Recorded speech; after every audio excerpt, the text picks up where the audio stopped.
Chapter 1. Chirp the First. The kettle began it. Don't tell me what Mrs. Peerybingle said. I know better. Mrs. Peerybingle may leave it on record to the end of time that she couldn't say which of them began it. But I say the kettle did. I ought to know, I hope. The kettle began it. Full 5 minutes by the little waxy-faced Dutch clock in the corner, before the cricket uttered a chirp. As if the clock hadn't finished striking, and the convulsive little haymaker at the top of it, jerking away right and left with a scythe in front of a Moorish palace, hadn't mowed down half an acre of imaginary grass before the cricket joined in at all. Why, I'm not naturally positive. Everyone knows that. I wouldn't set my own opinion against the opinion of Mrs. Peerybingle unless I were quite sure, on any account whatever. Nothing should induce me. But this is a question of fact. And the fact is that the kettle began it, at least 5 minutes before the cricket gave any sign of being in existence. Contradict me, and I'll say 10. Let me narrate exactly how it happened. I should have proceeded to do so in my very first word, but for this plain consideration, if I am to tell a story, I must begin at the beginning. And how is it possible to begin at the beginning without beginning at the kettle?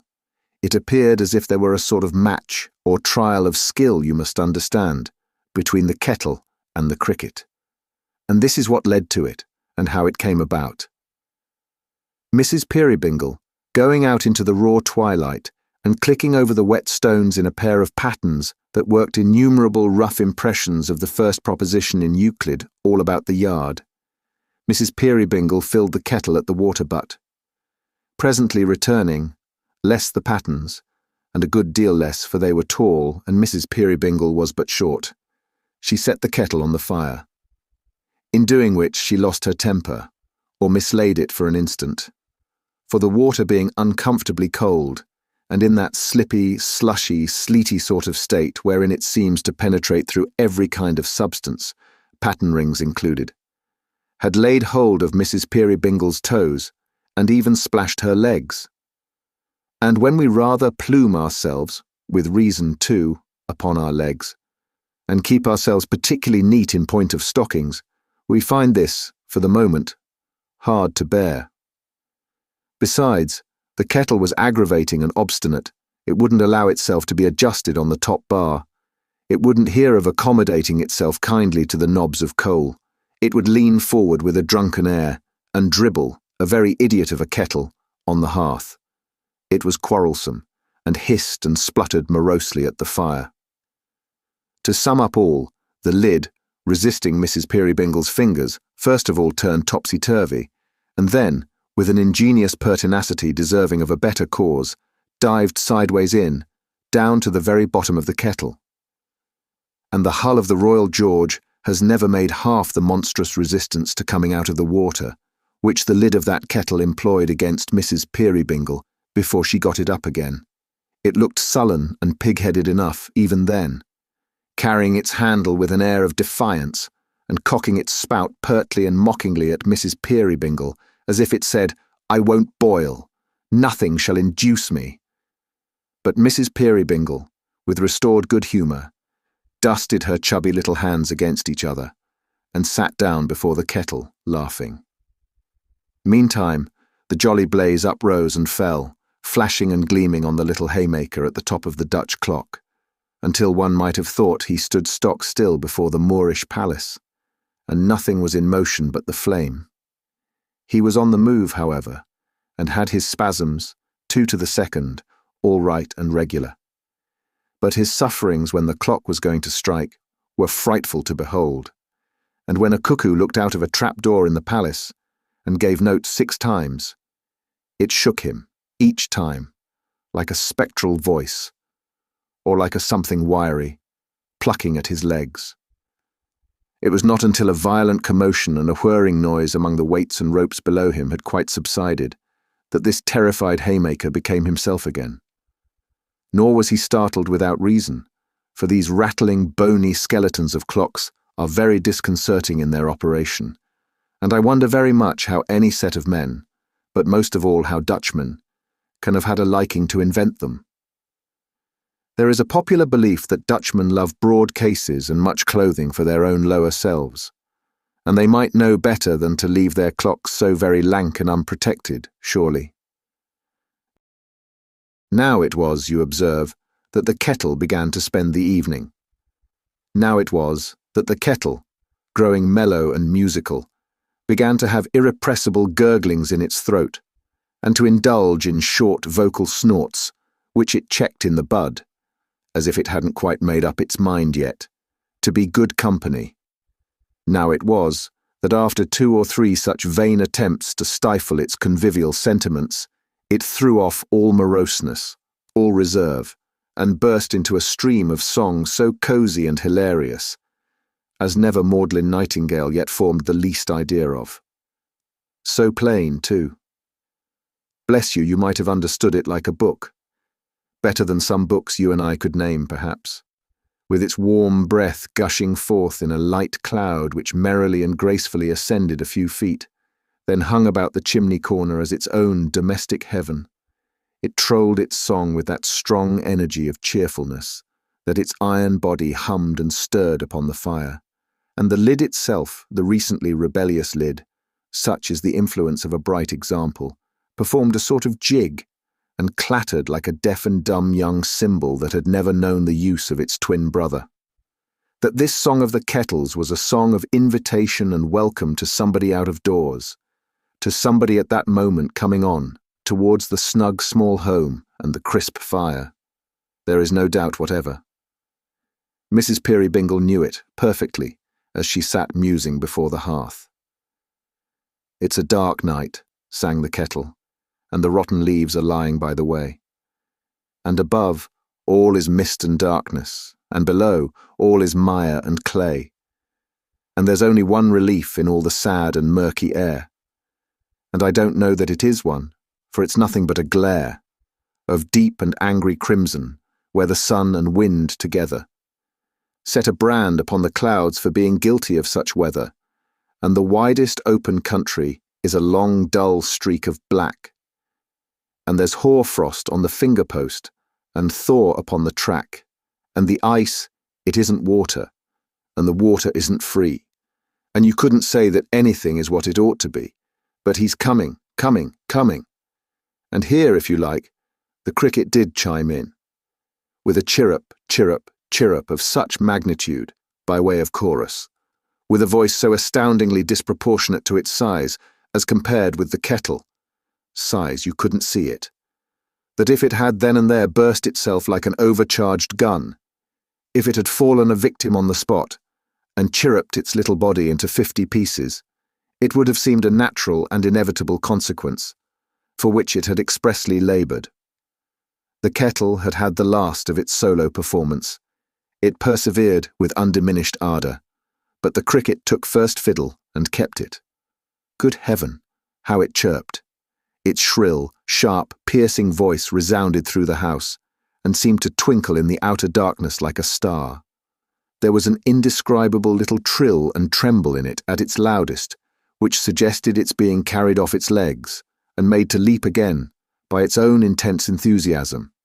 Yet they went very well together, the cricket and the kettle.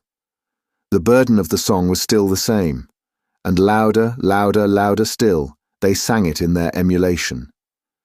The fair little listener, for fair she was, and young, though something of what is called the dumpling shape, but I don't myself object to that, lighted a candle, glanced at the haymaker on the top of the clock, who was getting in a pretty average crop of minutes, and looked out of the window, where she saw nothing, owing to the darkness, but her own face imaged in the glass.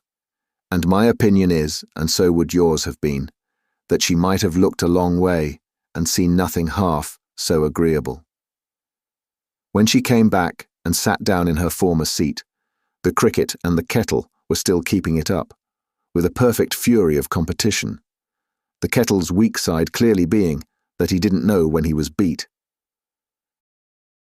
There was all the excitement of a race about it. Chirp, chirp, chirp, cricket a mile ahead, hum, hum, hum, kettle making play in the distance like a great top, chirp, chirp, chirp, Cricket round the corner, hum, hum, hum, Kettle sticking to him in his own way, no idea of giving in, chirp, chirp, chirp. Cricket fresher than ever, hum, hum, hum. Kettle slow and steady, chirp, chirp, chirp. Cricket going in to finish him, hum, hum, hum, Kettle not to be finished. Until at last they got so jumbled together in the hurry-scurry, helter-skelter of the match that whether the kettle chirped and the cricket hummed, or the cricket chirped and the kettle hummed, or they both chirped and both hummed, it would have taken a clearer head than yours or mine to have decided with anything like certainty. But of this there is no doubt, that the kettle and the cricket, at one and the same moment, and by some power of amalgamation best known to themselves, sent each his fireside song of comfort streaming into a ray of the candle that shone out through the window and a long way down the lane. And this light, bursting on a certain person who, on the instant, approached towards it through the gloom, expressed the whole thing to him, literally in a twinkling, and cried, "Welcome home, old fellow, welcome home, my boy." This end attained, the kettle, being dead beat, boiled over, and was taken off the fire. Mrs. Peerybingle then went running to the door, where, what with the wheels of a cart, the tramp of a horse, the voice of a man, the tearing in and out of an excited dog, and the surprising and mysterious appearance of a baby, there was soon the very what's-his-name to pay. Where the baby came from, or how Mrs. Peerybingle got hold of it in that flash of time, I don't know.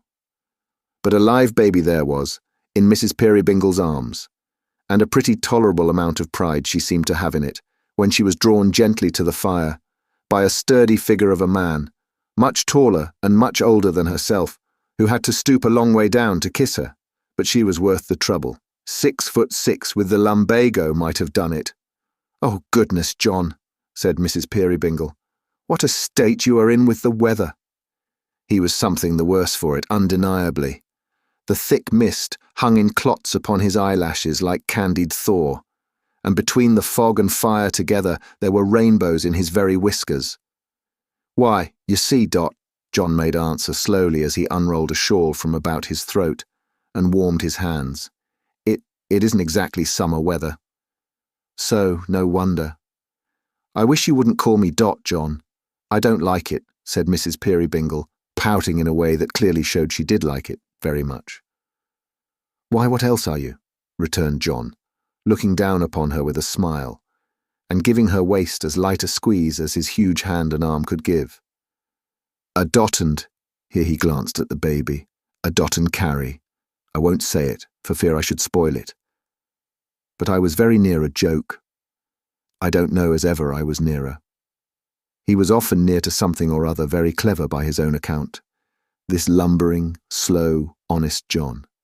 This John so heavy, but so light of spirit. So rough upon the surface, but so gentle at the core.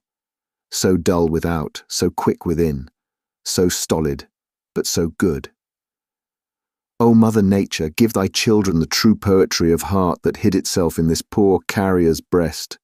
He was but a carrier by the way, and we can bear to have them talking prose and leading lives of prose, and bear to bless thee for their company. It was pleasant to see Dot with her little figure, and her baby in her arms, a very doll of a baby, glancing with a coquettish thoughtfulness at the fire, and inclining her delicate little head just enough on one side to let it rest in an odd, half-natural, half-affected, wholly nestling and agreeable manner on the great rugged figure of the carrier. It was pleasant to see him, with his tender awkwardness, endeavouring to adapt his rude support to her slight need and make his burly middle age a leaning staff not inappropriate to her blooming youth. It was pleasant to observe how Tilly Slowboy, waiting in the background for the baby, took special cognizance, though in her earliest teens, of this grouping, and stood with her mouth and eyes wide open, and her head thrust forward, taking it in as if it were air. Nor was it less agreeable to observe how John the carrier, reference being made by Dot to the aforesaid baby, checked his hand when on the point of touching the infant, as if he thought he might crack it, and bending down, surveyed it from a safe distance, with a kind of puzzled pride, such as an amiable mastiff might be supposed to show if he found himself one day the father of a young canary. "Isn't he beautiful, John? Doesn't he look precious in his sleep?" "Very precious," said John. "Very much so. He generally is asleep, isn't he?" "Lord, John, good gracious, no." "Oh," said John, pondering. "I thought his eyes were generally shut. Hallo. Goodness, John, how you startle one. It isn't right for him to turn them up in that way," said the astonished carrier, "is it? See how he's winking with both of them at once. And look at his mouth. Why, he's gasping like a gold and silver fish. You don't deserve to be a father, you don't," said Dot, with all the dignity of an experienced matron. "But how should you know what little complaints children are troubled with, John? You wouldn't so much as know their names, you stupid fellow." And when she had turned the baby over on her left arm, and had slapped its back as a restorative, she pinched her husband's ear, laughing. "No," said John, pulling off his outer coat. "It's very true, Dot. I don't know much about it. I only know that I've been fighting pretty stiffly with the wind tonight. It's been blowing northeast, straight into the cart, the whole way home." "Poor old man, so it has," cried Mrs. Peerybingle, instantly becoming very active. "Here, take the precious darling Tilly, while I make myself of some use. Bless it, I could smother it with kissing it, I could. Hi then, good dog. Hi, boxer boy. Only let me make the tea first, John, and then I'll help you with the parcels, like a busy bee. How doth the little, and all the rest of it, you know, John. Did you ever learn how doth the little when you went to school, John?" "Not to quite know it," John returned. "I was very near it once, but I should only have spoiled it, I dare say." "Ha ha," laughed Dot. She had the blithest little laugh you ever heard. "What a dear old darling of a dunce you are, John, to be sure."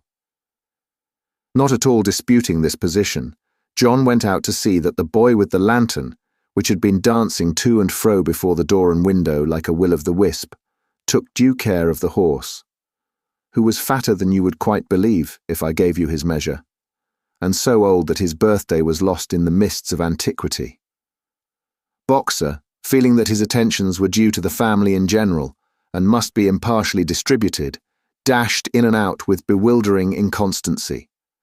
Now, describing a circle of short barks round the horse, where he was being rubbed down at the stable door, now feigning to make savage rushes at his mistress, and facetiously bringing himself to sudden stops, now eliciting a shriek from Tilly Slowboy in the low nursing chair near the fire by the unexpected application of his moist nose to her countenance, now exhibiting an obtrusive interest in the baby, now going round and round upon the hearth, and lying down as if he had established himself for the night, now getting up again, and taking that nothing of a fag end of a tail of his out into the weather, as if he had just remembered an appointment and was off at a round trot to keep it.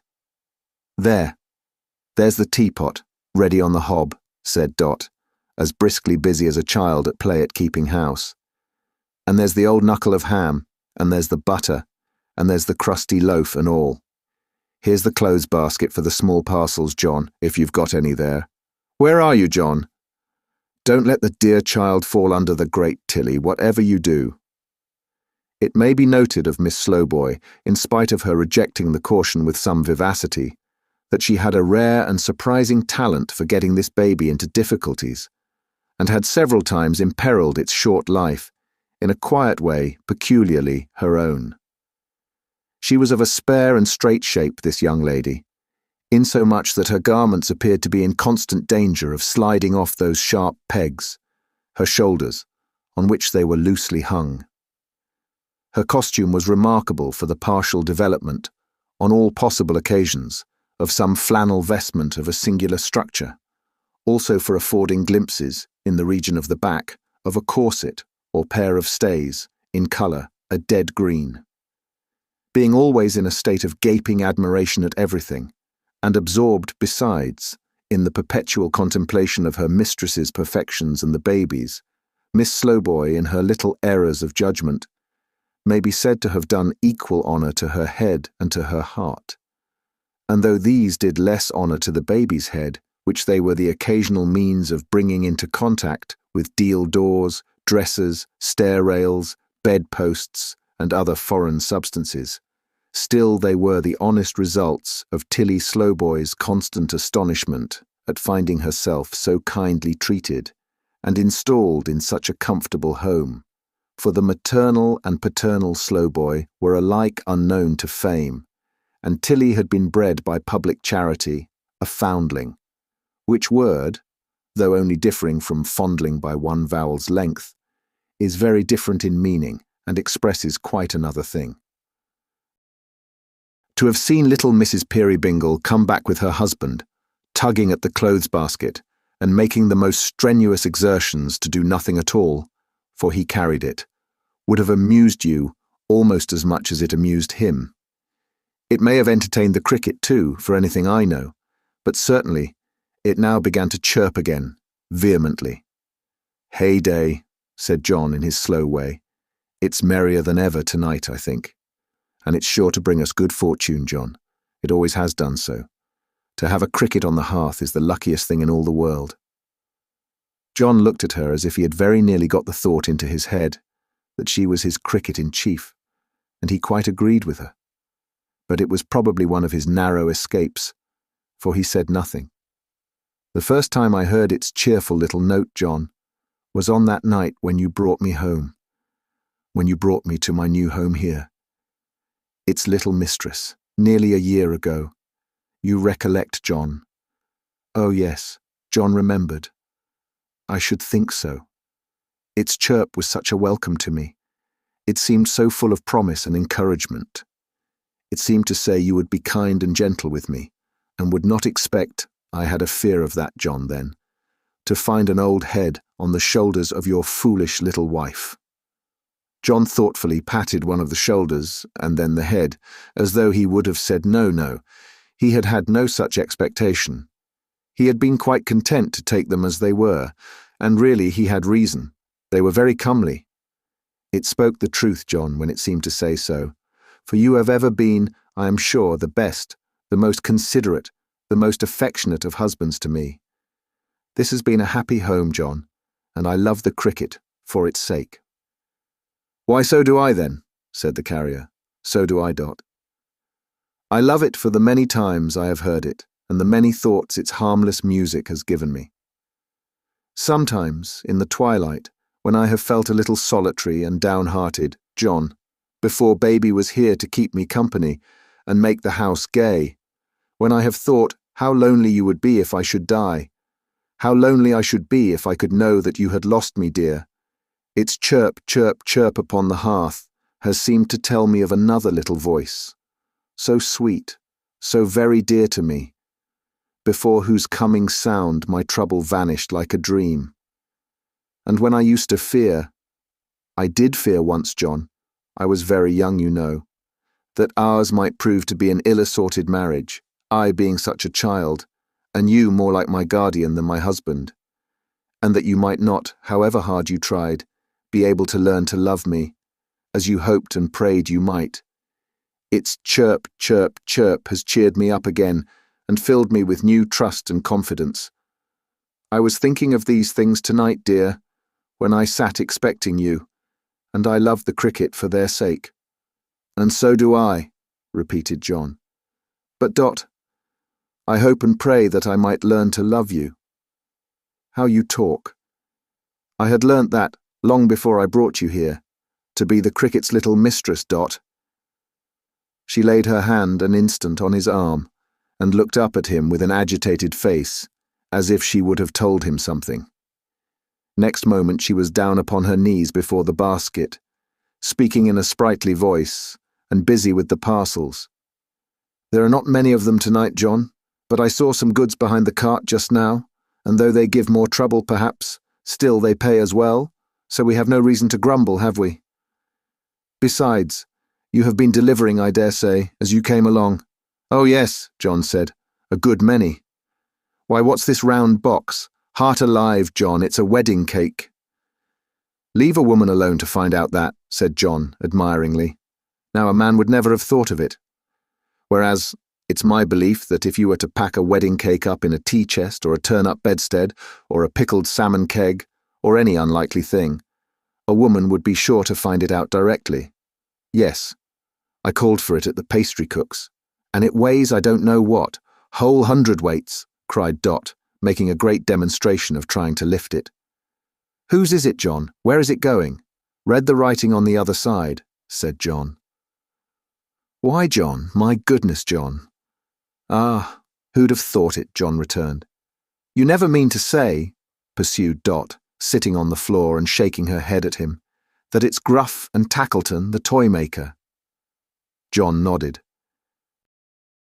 Mrs. Peerybingle nodded also, 50 times at least, not in assent, in dumb and pitying amazement, screwing up her lips the while with all their little force.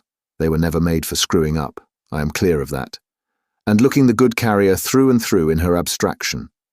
Miss Slowboy, in the meantime, who had a mechanical power of reproducing scraps of current conversation for the delectation of the baby, with all the sense struck out of them, and all the nouns changed into the plural number, inquired aloud of that young creature, was it Gruffs and Tackletons, the toy makers, then, and would it call at pastry cooks for wedding cakes, and did its mothers know the boxes when its fathers brought them home, and so on.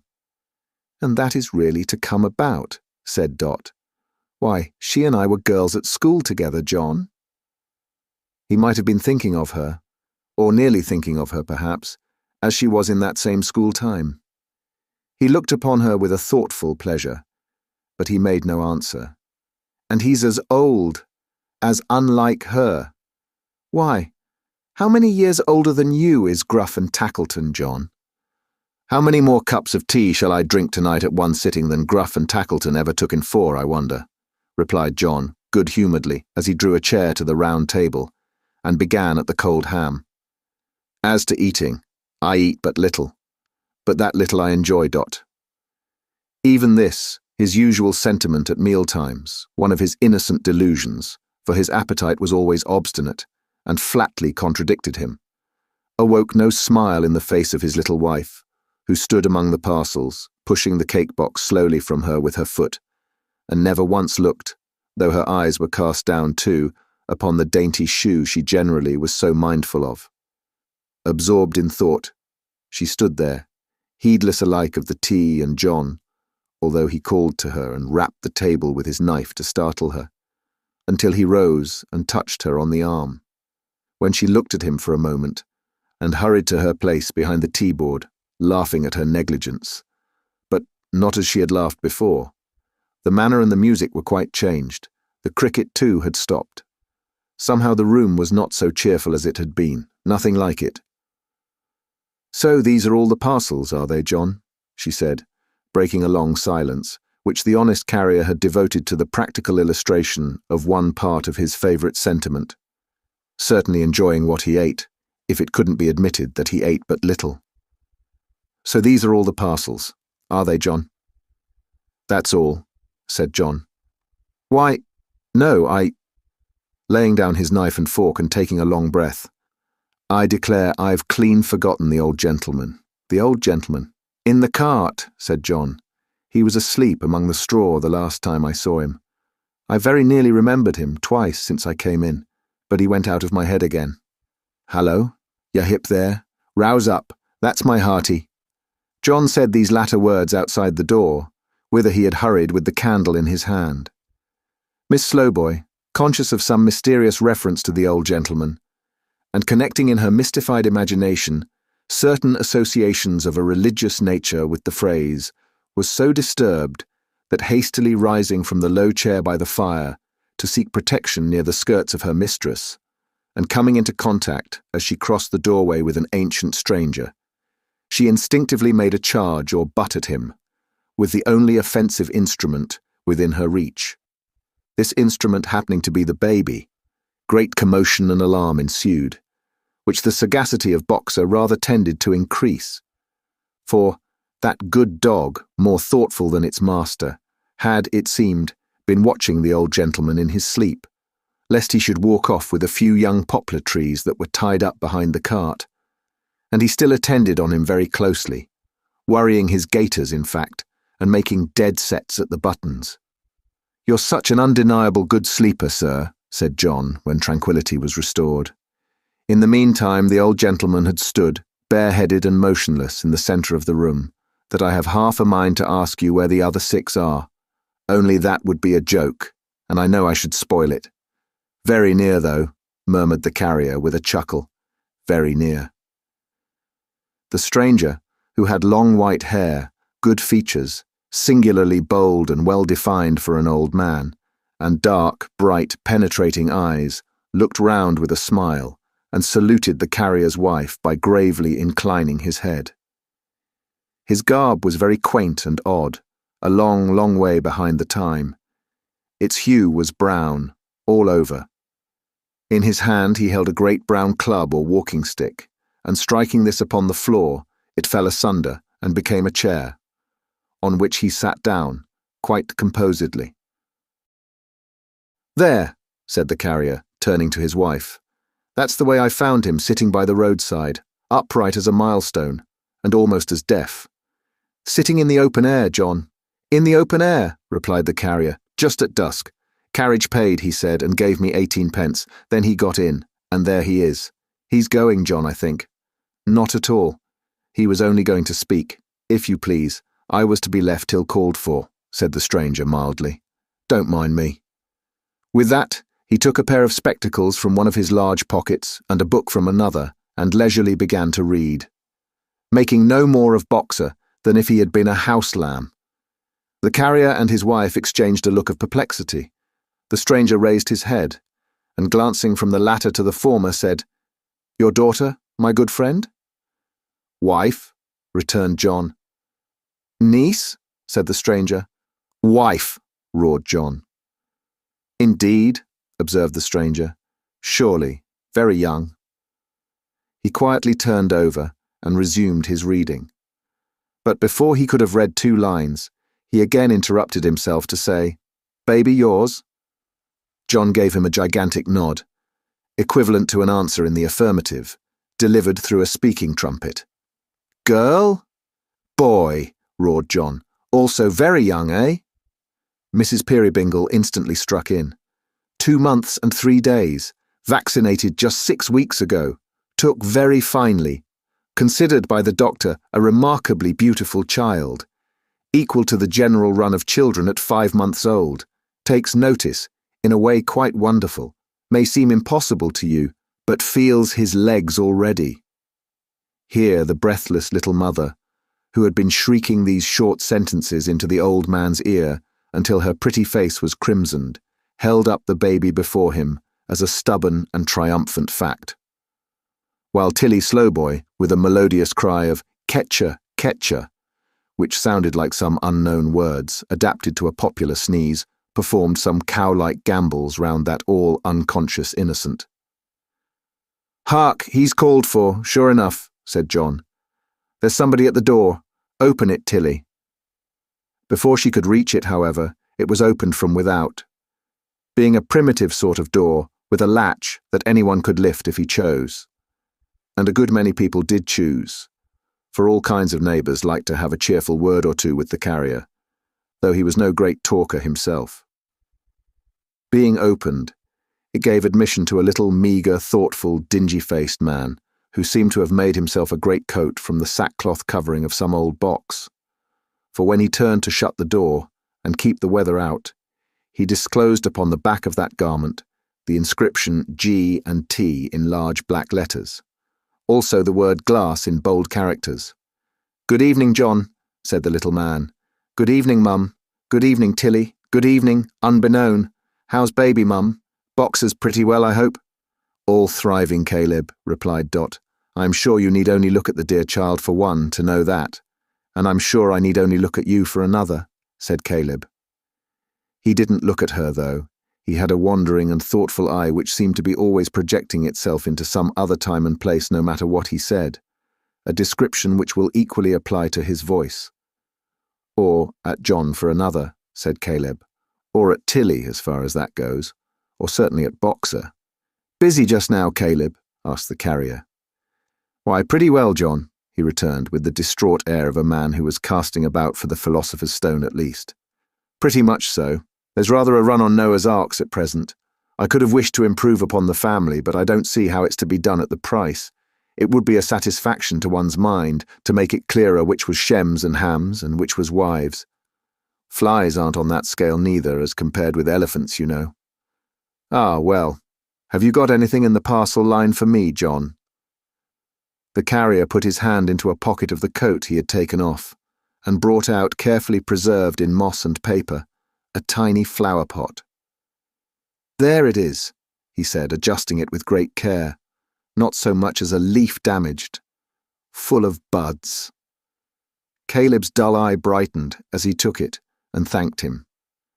Dear Caleb, said the carrier, very dear at this season.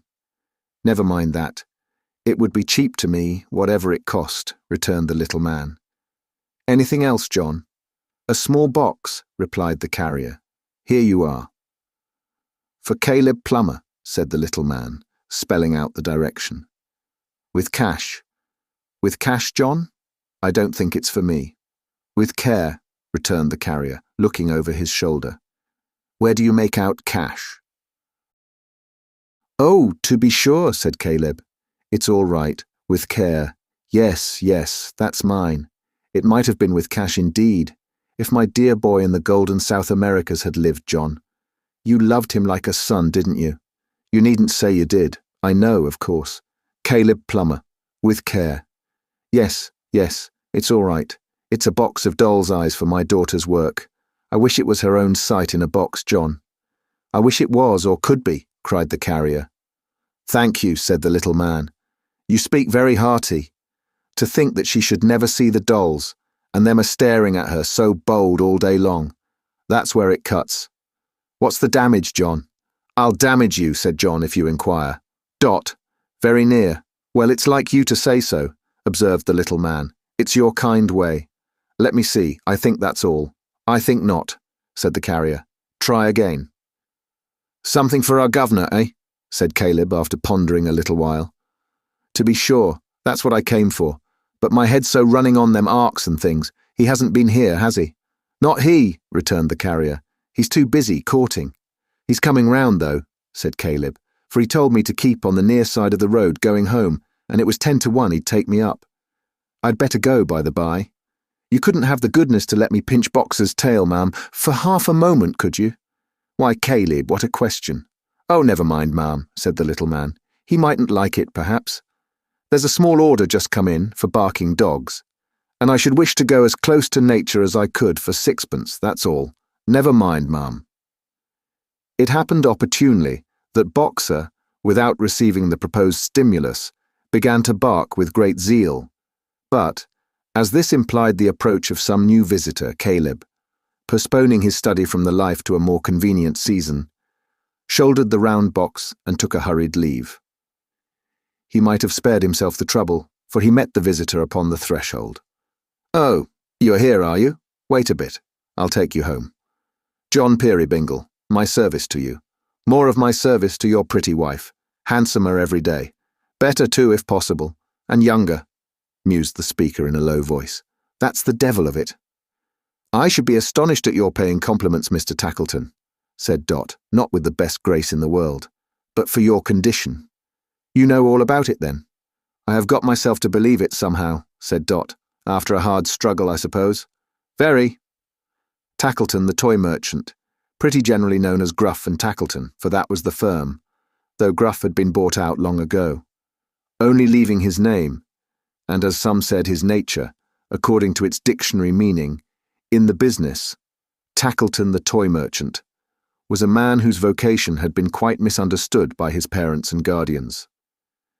If they had made him a money lender or a sharp attorney or a sheriff's officer or a broker, he might have sown his discontented oats in his youth, and, after having had the full run of himself in ill-natured transactions, might have turned out amiable at last, for the sake of a little freshness and novelty. But cramped and chafing in the peaceable pursuit of toy-making, he was a domestic ogre who had been living on children all his life, and was their implacable enemy.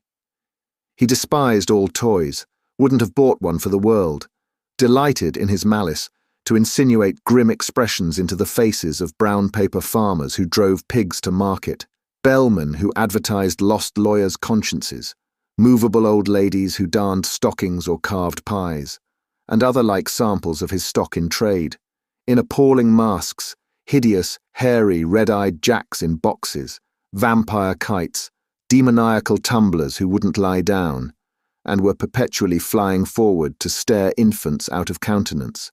His soul perfectly revelled. They were his only relief and safety valve. He was great in such inventions. Anything suggestive of a pony nightmare was delicious to him. He had even lost money, and he took to that toy very kindly, by getting up goblin slides for magic lanterns, whereon the powers of darkness were depicted as a sort of supernatural shellfish with human faces. In intensifying the portraiture of giants, he had sunk quite a little capital, and though no painter himself, he could indicate, for the instruction of his artists, with a piece of chalk, a certain furtive leer for the countenances of those monsters, which was safe to destroy the peace of mind of any young gentleman between the ages of 6 and 11, for the whole Christmas or midsummer vacation. What he was in toys, he was, as most men are, in other things. You may easily suppose, therefore, that within the great green cape, which reached down to the calves of his legs, there was buttoned up to the chin an uncommonly pleasant fellow, and that he was about as choice a spirit and as agreeable a companion as ever stood in a pair of bull-headed-looking boots with mahogany-coloured tops. Still, Tackleton, the toy merchant, was going to be married. In spite of all this, he was going to be married. And to a young wife too, a beautiful young wife. He didn't look much like a bridegroom as he stood in the carrier's kitchen, with a twist in his dry face, and a screw in his body, and his hat jerked over the bridge of his nose, and his hands tucked down into the bottoms of his pockets, and his whole sarcastic, ill-conditioned self peering out of one little corner of one little eye, like the concentrated essence of any number of ravens. But a bridegroom he designed to be. In 3 days' time, next Thursday, the last day of the first month in the year, that's my wedding day, said Tackleton. Did I mention that he had always one eye wide open and one eye nearly shut, and that the one eye nearly shut was always the expressive eye? I don't think I did. That's my wedding day, said Tackleton, rattling his money. Why, it's our wedding day too, exclaimed the carrier. Ha ha, laughed Tackleton. Odd. You're just such another couple. Just. The indignation of Dot at this presumptuous assertion is not to be described. What next? His imagination would compass the possibility of just such another baby, perhaps. The man was mad. I say, a word with you, murmured Tackleton, nudging the carrier with his elbow and taking him a little apart. You'll come to the wedding? We're in the same boat, you know. How in the same boat? Inquired the carrier. A little disparity, you know, said Tackleton with another nudge. Come and spend an evening with us beforehand. Why? Demanded John, astonished at this pressing hospitality. Why? Returned the other. That's a new way of receiving an invitation. Why, for pleasure, sociability, you know, and all that. I thought you were never sociable, said John, in his plain way. Tcha! It's of no use to be anything but free with you, I see, said Tackleton. Why, then, the truth is, you have what tea-drinking people call a sort of a comfortable appearance together, you and your wife. We know better, you know, but— No, we don't know better, interposed John. What are you talking about? Well, we don't know better then, said Tackleton. We'll agree that we don't. As you like. What does it matter? I was going to say, as you have that sort of appearance, your company will produce a favourable effect on Mrs. Tackleton that will be. And, though I don't think your good lady's very friendly to me in this matter, still, she can't help herself from falling into my views. For there's a compactness and coziness of appearance about her that always tells, even in an indifferent case. You'll say you'll come. We have arranged to keep our wedding day, as far as that goes, at home, said John. We have made the promise to ourselves these 6 months. We think, you see, that home—" "Bah, what's home?" cried Tackleton. "4 walls and a ceiling. Why don't you kill that cricket? I would. I always do. I hate their noise. There are 4 walls and a ceiling at my house. Come to me." "You kill your crickets, eh?" said John. "Scrunch 'em, sir," returned the other, setting his heel heavily on the floor. "You'll say you'll come? It's as much your interest as mine, you know, that the women should persuade each other that they're quiet and contented and couldn't be better off. I know their way. Whatever one woman says, another woman is determined to clinch, always. There's that spirit of emulation among 'em, sir, that if your wife says to my wife, 'I'm the happiest woman in the world, and mine's the best husband in the world, and I dote on him,' my wife will say the same to yours, or more, and half believe it." "Do you mean to say she don't, then?" asked the carrier. "Don't," cried Tackleton, with a short, sharp laugh. "Don't what?" The carrier had some faint idea of adding, "dote upon you."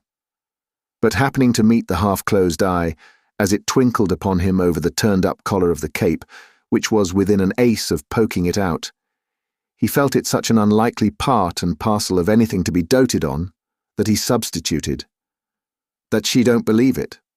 "Ah, you dog, you're joking," said Tackleton. But the carrier, though slow to understand the full drift of his meaning, eyed him in such a serious manner that he was obliged to be a little more explanatory.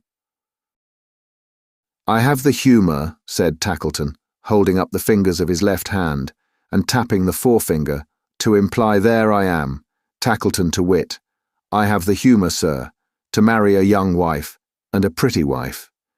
Here he rapped his little finger to express the bride, not sparingly, but sharply, with a sense of power. "I'm able to gratify that humour, and I do. It's my whim. But now look there." He pointed to where Dot was sitting, thoughtfully, before the fire, leaning her dimpled chin upon her hand and watching the bright blaze. The carrier looked at her, and then at him, and then at her, and then at him again.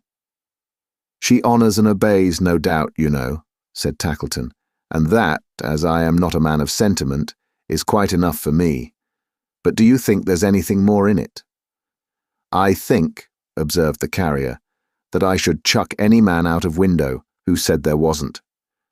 "Exactly so," returned the other with an unusual alacrity of assent. "To be sure, doubtless you would, of course.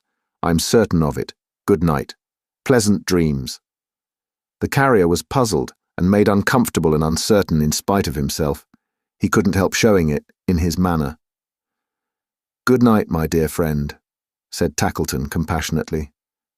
"I'm off. We're exactly alike in reality, I see. You won't give us tomorrow evening? Well, next day you go out visiting, I know. I'll meet you there and bring my wife that is to be. It'll do her good. You're agreeable. Thank you. What's that?"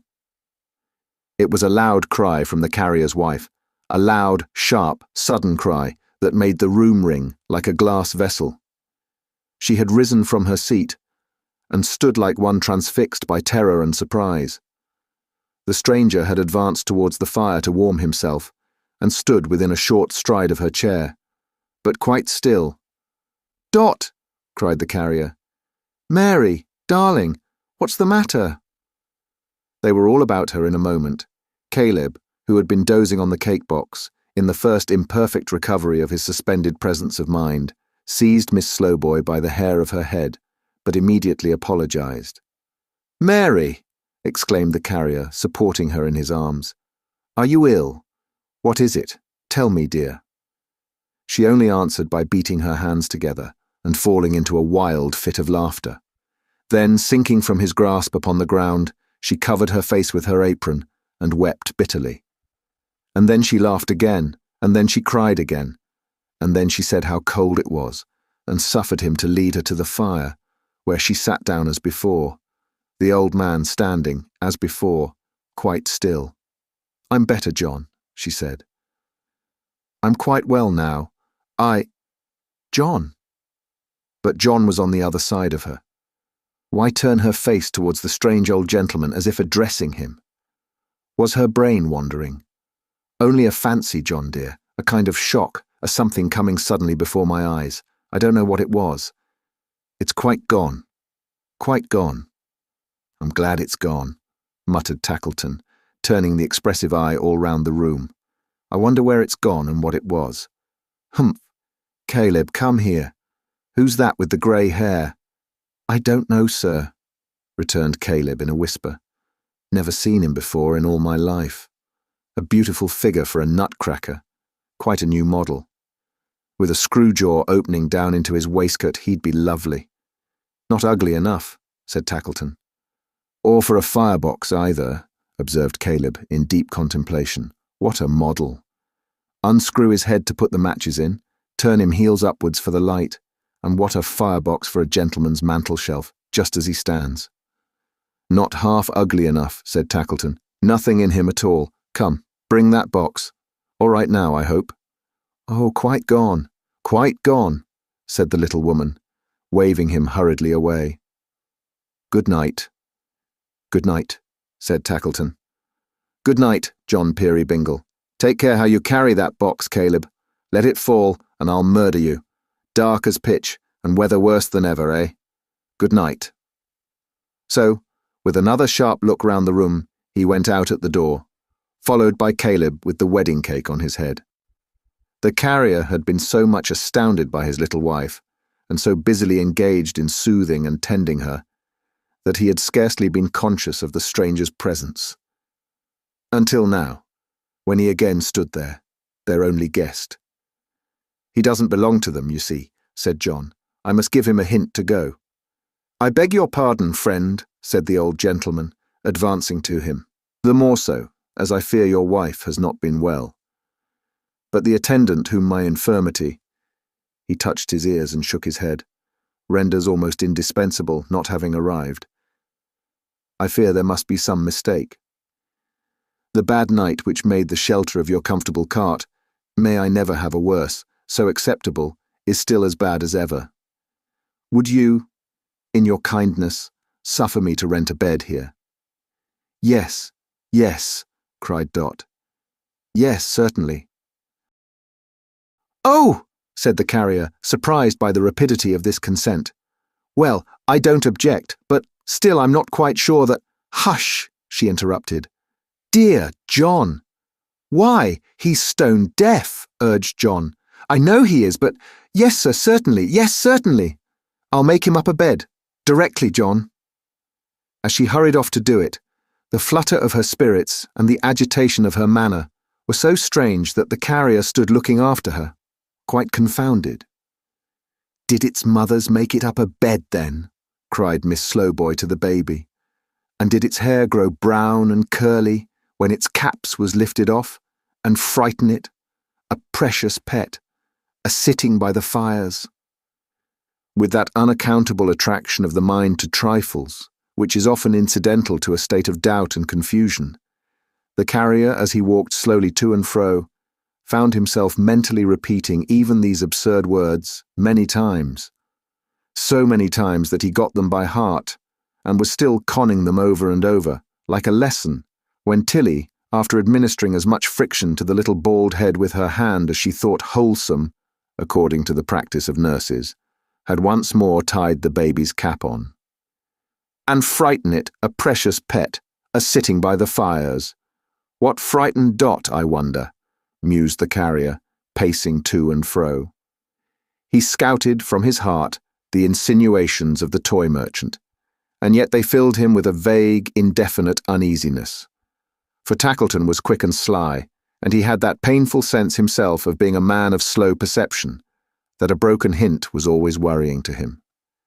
He certainly had no intention in his mind of linking anything that Tackleton had said with the unusual conduct of his wife, but the two subjects of reflection came into his mind together, and he could not keep them asunder. The bed was soon made ready, and the visitor, declining all refreshment but a cup of tea, retired.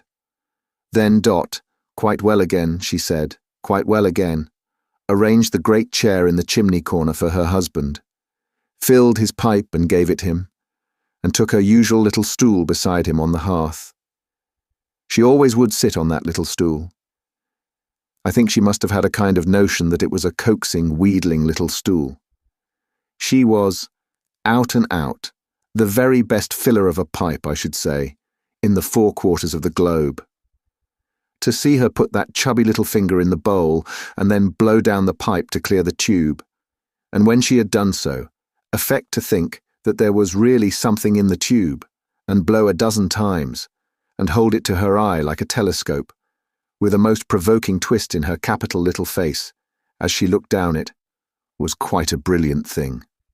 As to the tobacco, she was the perfect mistress of the subject, and her lighting of the pipe, with a wisp of paper, when the carrier had it in his mouth, going so very near his nose and yet not scorching it, was art, high art, and the cricket and the kettle, turning up again, acknowledged it. The bright fire, blazing up again, acknowledged it. The little mower on the clock, in his unheeded work, acknowledged it. The carrier, in his smoothing forehead and expanding face, acknowledged it, the readiest of all.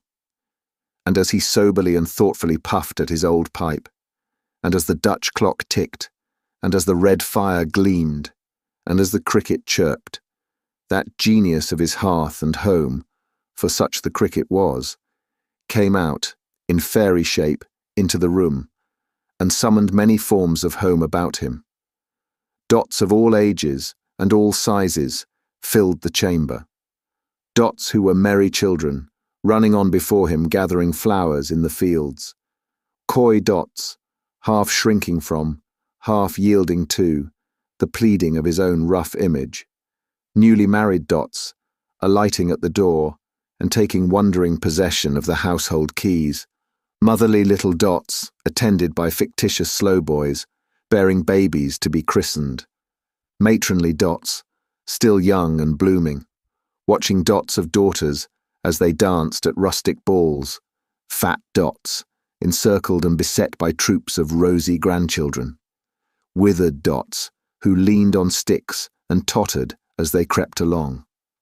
Old carriers too appeared, with blind old boxers lying at their feet, and newer carts with younger drivers, Peerybingle brothers on the tilt, and sick old carriers tended by the gentlest hands, and graves of dead and gone old carriers, green in the churchyard. And as the cricket showed him all these things, he saw them plainly, though his eyes were fixed upon the fire.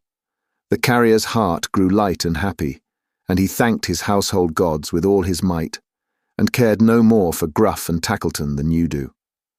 But what was that young figure of a man, which the same fairy cricket set so near her stool, and which remained there singly and alone?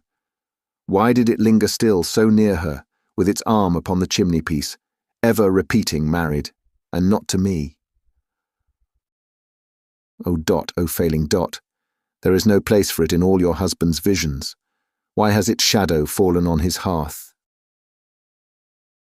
Chapter 2. Chirp the Second. Caleb Plummer and his blind daughter lived all alone by themselves, as the storybooks say, and my blessing, with yours to back it, I hope, on the storybooks, for saying anything in this workaday world. Caleb Plummer and his blind daughter lived all alone by themselves, in a little cracked nutshell of a wooden house, which was in truth no better than a pimple on the prominent red-brick nose of Gruff and Tackleton. The premises of Gruff and Tackleton were the great feature of the street, but you might have knocked down Caleb Plummer's dwelling with a hammer or two and carried off the pieces in a cart. If anyone had done the dwelling-house of Caleb Plummer the honour to miss it after such an inroad, it would have been no doubt to commend its demolition as a vast improvement. It stuck to the premises of Gruff and Tackleton like a barnacle to a ship's keel, or a snail to a door, or a little bunch of toadstools to the stem of a tree. But it was the germ from which the full-grown trunk of Gruff and Tackleton had sprung, and under its crazy roof, the Gruff before last had, in a small way, made toys for a generation of old boys and girls, who had played with them and found them out and broken them, and gone to sleep. I have said that Caleb and his poor blind daughter lived here.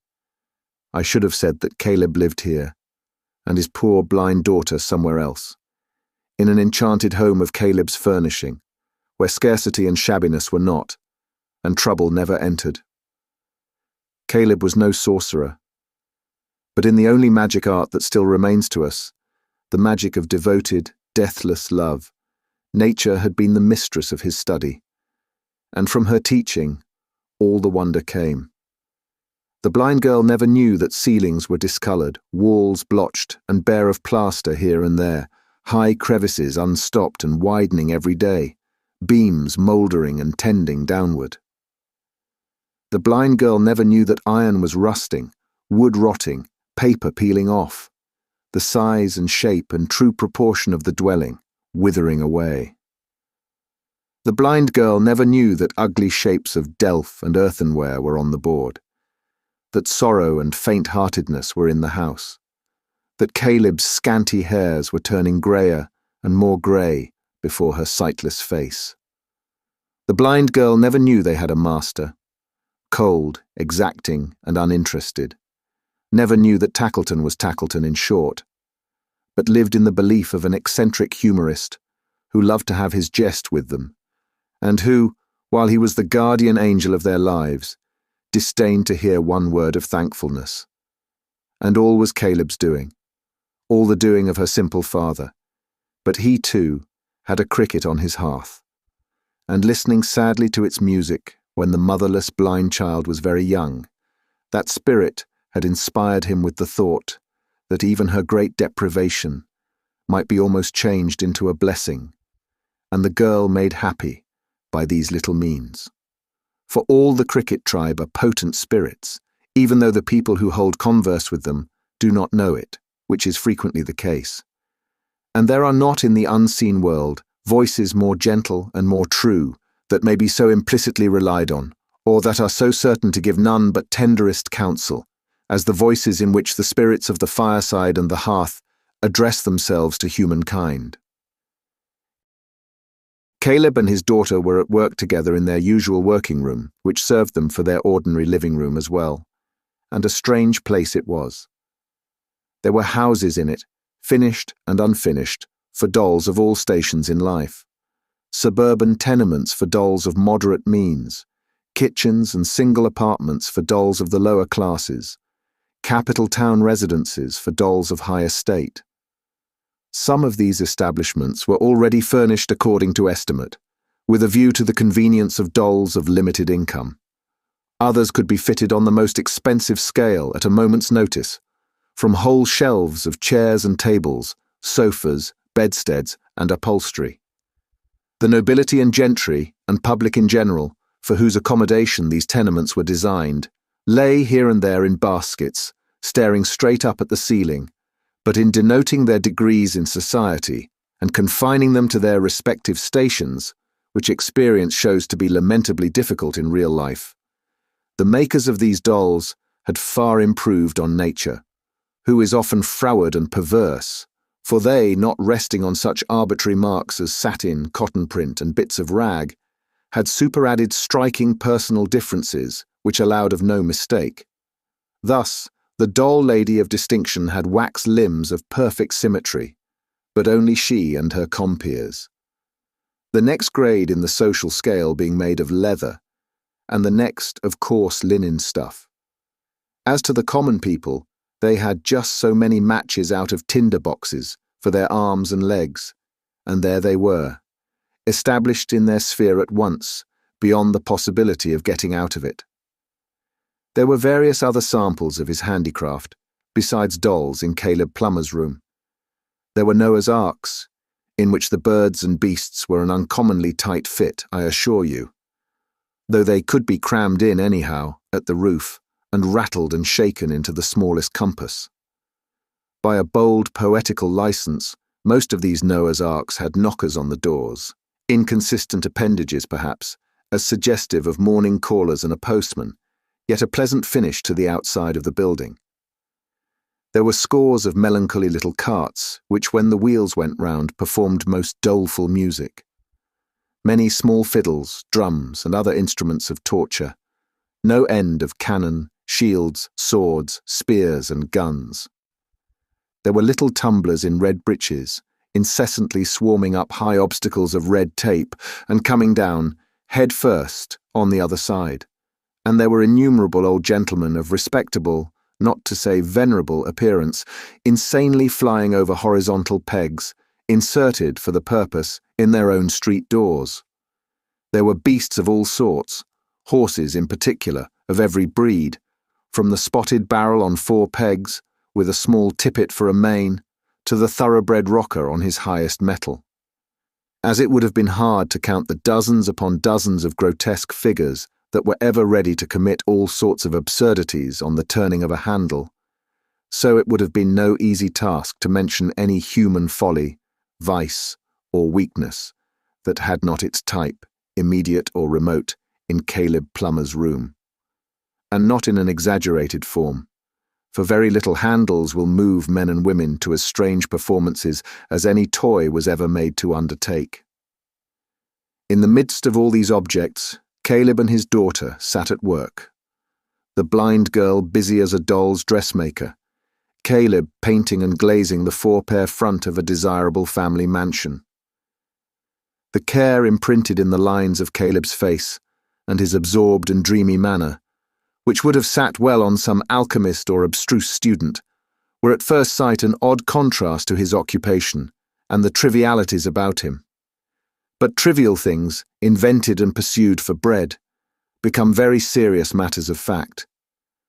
And apart from this consideration, I am not at all prepared to say myself that if Caleb had been a Lord Chamberlain, or a Member of Parliament, or a lawyer, or even a great speculator, he would have dealt in toys one whit less whimsical, while I have a very great doubt whether they would have been as harmless.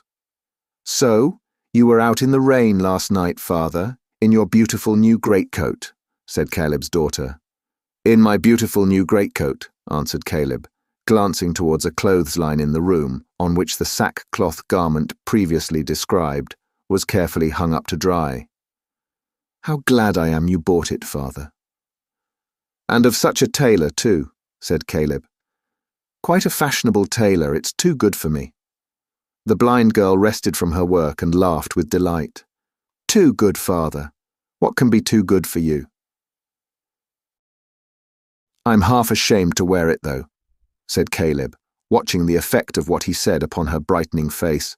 "Upon my word, when I hear the boys and people say behind me, 'Hello, here's a swell,' I don't know which way to look, and when the beggar wouldn't go away last night, and when I said I was a very common man, said, 'No, Your Honour, bless your honour, don't say that,' I was quite ashamed.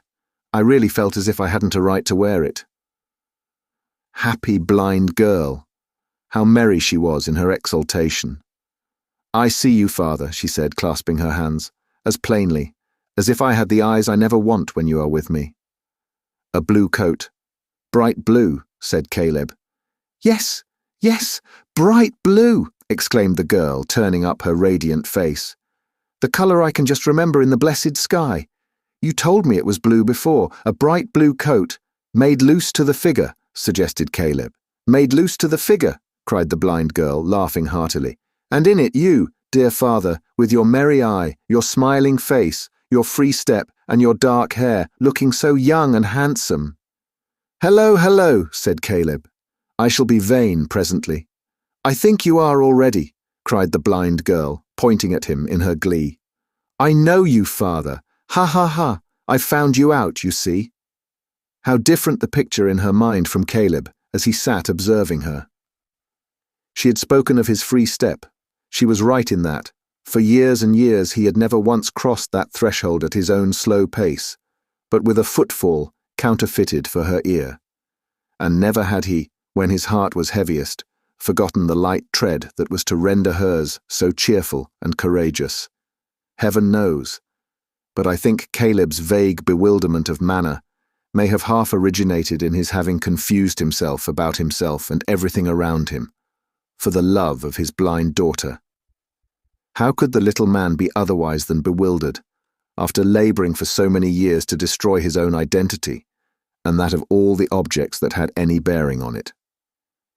"There we are," said Caleb, falling back a pace or two to form the better judgment of his work, as near the real thing as sixpence worth of halfpence is to sixpence. "What a pity that the whole front of the house opens at once. If there was only a staircase in it now, and regular doors to the rooms to go in at. But that's the worst of my calling. I'm always deluding myself and swindling myself. You're speaking quite softly. You are not tired, father?" "Tired?" echoed Caleb with a great burst of animation. "What should tire me, Bertha? I was never tired. What does it mean?" To give the greater force to his words, he checked himself in an involuntary imitation of two half-length stretching and yawning figures on the mantel-shelf, who were represented as in one eternal state of weariness from the waist upwards, and hummed a fragment of a song. It was a Bacchanalian song, something about a sparkling bowl. He sang it with an assumption of a devil-may-care voice that made his face 1,000 times more meagre and more thoughtful than ever. "What? You're singing, are you?" said Tackleton, putting his head in at the door. "Go it. I can't sing." Nobody would have suspected him of it. He hadn't what is generally termed a singing face by any means. "I can't afford to sing," said Tackleton. "I'm glad you can. I hope you can afford to work too. Hardly time for both, I should think." "If you could only see him, Bertha, how he's winking at me," whispered Caleb. "Such a man to joke. You'd think, if you didn't know him, he was in earnest, wouldn't you now?" The blind girl smiled and nodded. "The bird that can sing and won't sing must be made to sing, they say," grumbled Tackleton. "What about the owl that can't sing, and oughtn't to sing and will sing? Is there anything that he should be made to do?" "The extent to which he's winking at this moment," whispered Caleb to his daughter. "Oh, my gracious! Always merry and light-hearted with us," cried the smiling Bertha. "Oh, you're there, are you?" answered Tackleton. Poor idiot. He really did believe she was an idiot, and he founded the belief, I can't say whether consciously or not, upon her being fond of him. "Well, and being there, how are you?" said Tackleton, in his grudging way. "Oh, well, quite well, and as happy as even you can wish me to be. As happy as you would make the whole world if you could." "Poor idiot," muttered Tackleton. "No gleam of reason, not a gleam." The blind girl took his hand and kissed it, held it for a moment in her own two hands, and laid her cheek against it tenderly before releasing it. There was such unspeakable affection and such fervent gratitude in the act that Tackleton himself was moved to say, in a milder growl than usual, "What's the matter now?"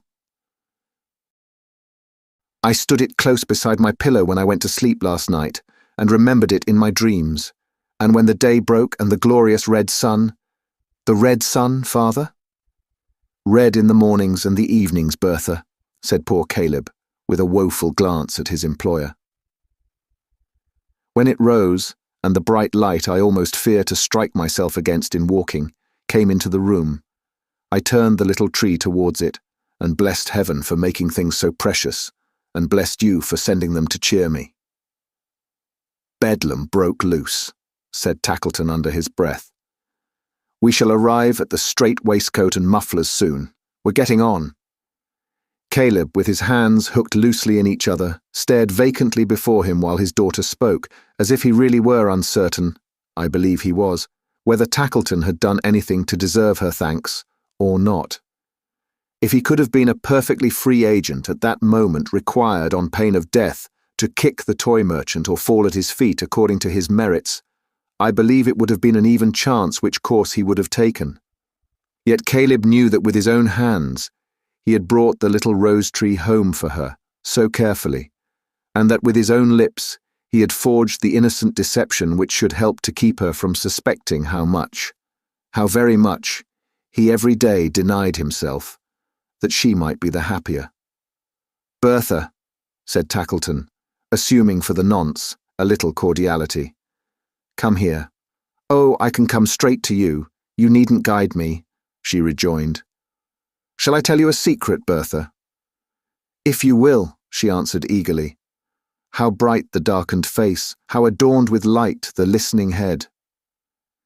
This is the day on which little, what's-her-name, the spoilt child, Peerybingle's wife, pays her regular visit to you, makes her fantastic picnic here, isn't it? Said Tackleton, with a strong expression of distaste for the whole concern. Yes, replied Bertha, this is the day. I thought so, said Tackleton. I should like to join the party. Do you hear that, father? Cried the blind girl in an ecstasy. Yes, I hear it, murmured Caleb, with the fixed look of a sleepwalker, but I don't believe it.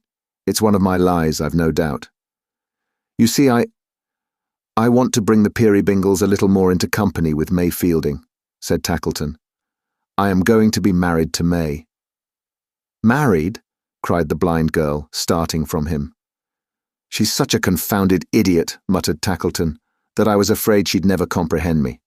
Ah, Bertha, married. Church, parson, clerk, beadle, glass coach, bells, breakfast, bride cake, favours, marrowbones, cleavers, and all the rest of the tomfoolery. A wedding, you know, a wedding. Don't you know what a wedding is? I know, replied the blind girl in a gentle tone. I understand. Do you? Muttered Tackleton. It's more than I expected. Well, on that account I want to join the party, and to bring May and her mother.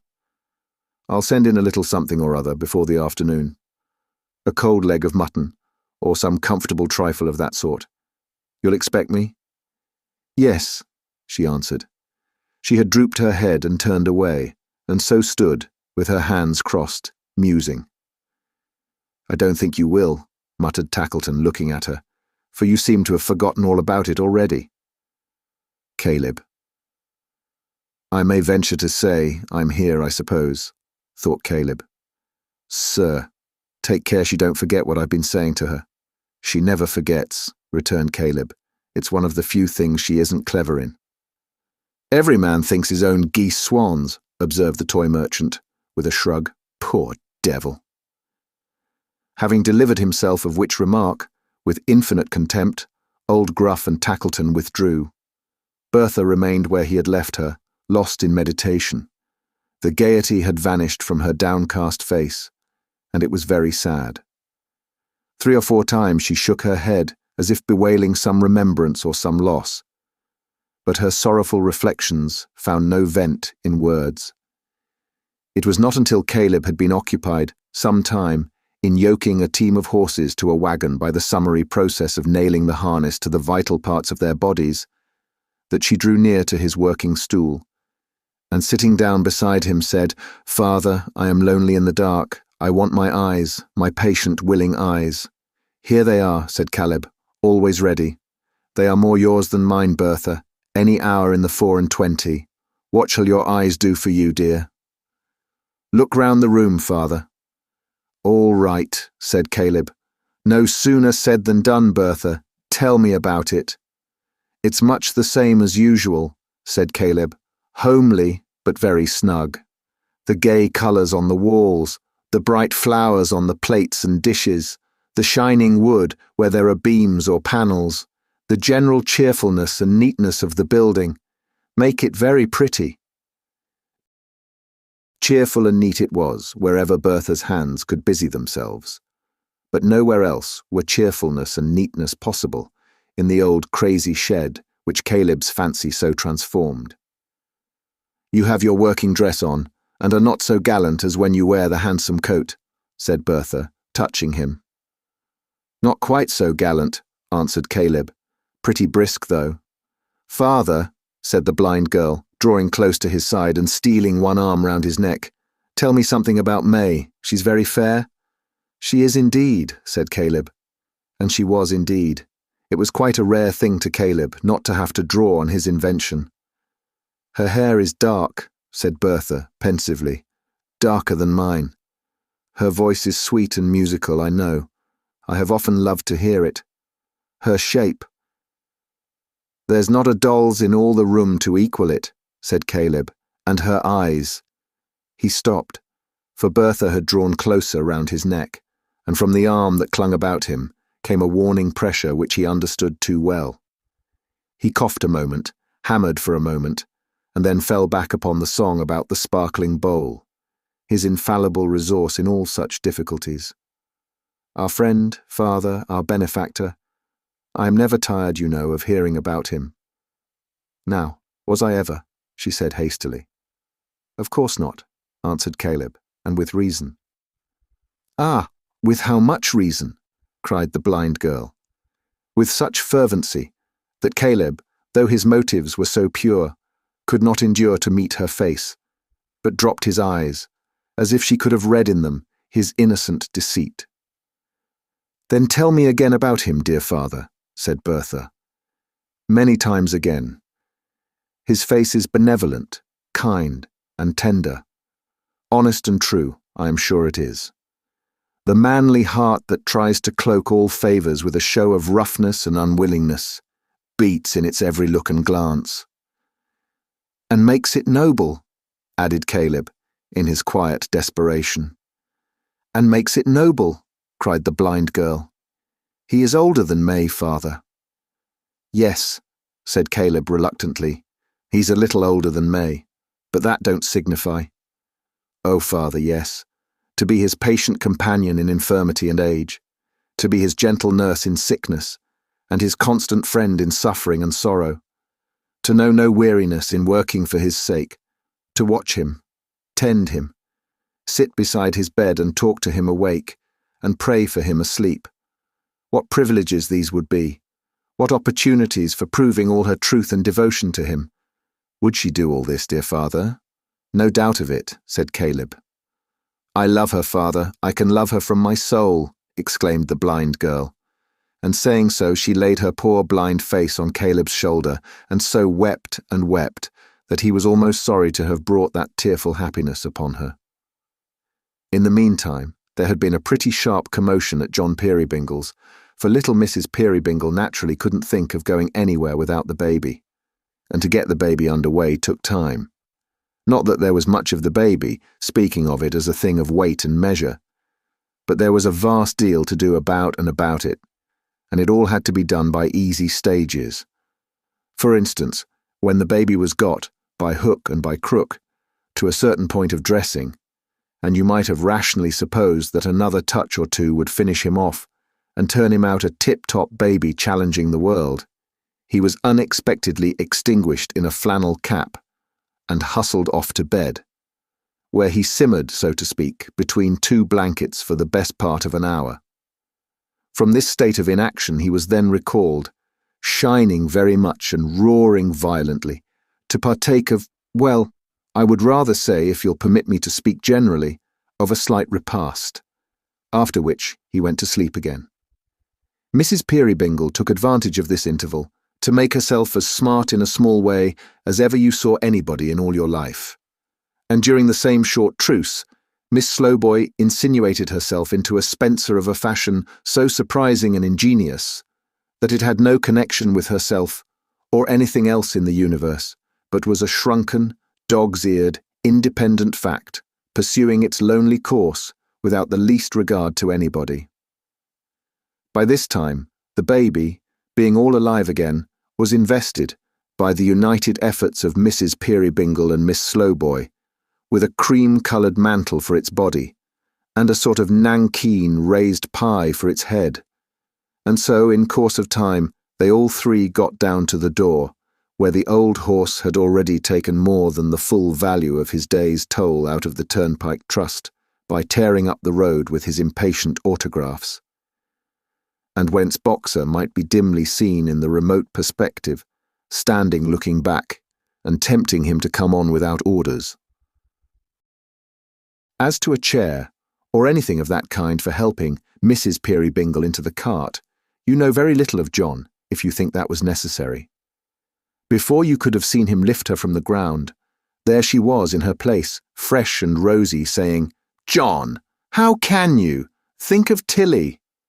If I might be allowed to mention a young lady's legs on any terms, I would observe of Miss Slowboy's that there was a fatality about them which rendered them singularly liable to be grazed, and that she never effected the smallest ascent or descent without recording the circumstance upon them with a notch, as Robinson Crusoe marked the days upon his wooden calendar. But as this might be considered ungenteel, I'll think of it. John? You've got the basket with the veal and ham pie and things, and the bottles of beer, said Dot. If you haven't, you must turn round again this very minute. You're a nice little article, returned the carrier, to be talking about turning round, after keeping me a full quarter of an hour behind my time. I am sorry for it, John, said Dot in a great bustle, but I really could not think of going to Bertha's. I would not do it, John, on any account, without the veal and ham pie and things and the bottles of beer. Way.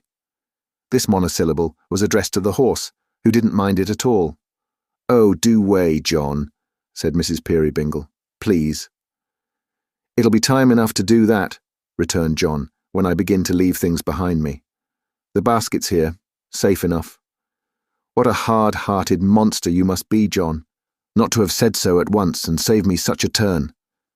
I declared I wouldn't go to Bertha's without the veal and ham pie and things, and the bottles of beer for any money. Regularly, once a fortnight, ever since we have been married, John, have we made our little picnic there. If anything was to go wrong with it, I should almost think we were never to be lucky again. It was a kind thought in the first instance, said the carrier, and I honour you for it, little woman. My dear John, replied Dot, turning very red, don't talk about honouring me. Good gracious. By the by, observed the carrier, that old gentleman, again so visibly and instantly embarrassed. He's an odd fish, said the carrier, looking straight along the road before them. I can't make him out. I don't believe there's any harm in him. None at all. I'm sure there's none at all. Yes, said the carrier, with his eyes attracted to her face by the great earnestness of her manner. I am glad you feel so certain of it, because it's a confirmation to me. It's curious that he should have taken it into his head to ask leave to go on lodging with us, isn't it? Things come about so strangely, so very strangely, she rejoined in a low voice, scarcely audible. However, he's a good-natured old gentleman, said John, and pays as a gentleman, and I think his word is to be relied upon, like a gentleman's. I had quite a long talk with him this morning. He can hear me better already, he says, as he gets more used to my voice. He told me a great deal about himself, and I told him a great deal about myself, and a rare lot of questions he asked me. I gave him information about my having 2 beats, you know, in my business. One day to the right from our house and back again, another day to the left from our house and back again, for he's a stranger and doesn't know the names of places about here, and he seemed quite pleased. Why, then I shall be returning home tonight your way, he says, when I thought you'd be coming in an exactly opposite direction. That's capital. I may trouble you for another lift, perhaps, but I'll engage not to fall so sound asleep again. He was sound asleep, surely. Dot. What are you thinking of? Thinking of, John? I was listening to you. Oh, that's all right, said the honest carrier. I was afraid from the look of your face that I'd gone rambling on so long as to set you thinking about something else. I was very near it, I'll be bound. Dot, making no reply, they jogged on for some little time in silence. But it was not easy to remain silent very long in John Peerybingle's cart, for everybody on the road had something to say, though it might only be, "How are you?" And indeed it was very often nothing else.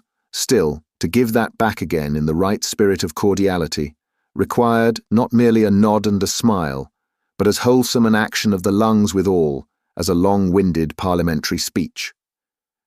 Sometimes passengers on foot or horseback plodded on a little way beside the cart, for the express purpose of having a chat, and then there was a great deal to be said on both sides. Then Boxer gave occasion to more good-natured recognitions of and by the carrier than half a dozen Christians could have done. Everybody knew him all along the road, especially the fowls and pigs, who, when they saw him approaching, with his body all on one side and his ears pricked up inquisitively, and that knob of a tail making the most of itself in the air, immediately withdrew into remote back settlements, without waiting for the honour of a nearer acquaintance. He had business everywhere, going down all the turnings, looking into all the wells, bolting in and out of all the cottages, dashing into the midst of all the dame schools, fluttering all the pigeons, magnifying the tails of all the cats, and trotting into the public houses like a regular customer. Wherever he went, somebody or other might have been heard to cry, "Hello, here's Boxer." And out came that somebody forthwith, accompanied by at least 2 or 3 other somebodies, to give John Peerybingle and his pretty wife good day. The packages and parcels for the errand cart were numerous, and there were many stoppages to take them in and give them out, which were not by any means the worst parts of the journey. Some people were so full of expectation about their parcels, and other people were so full of wonder about their parcels, and other people were so full of inexhaustible directions about their parcels, and John had such a lively interest in all the parcels that it was as good as a play. Likewise, there were articles to carry, which required to be considered and discussed, and in reference to the adjustment and disposition of which, councils had to be holden by the carrier and the senders, at which Boxer usually assisted, in short fits of the closest attention, and long fits of tearing round and round the assembled sages and barking himself hoarse.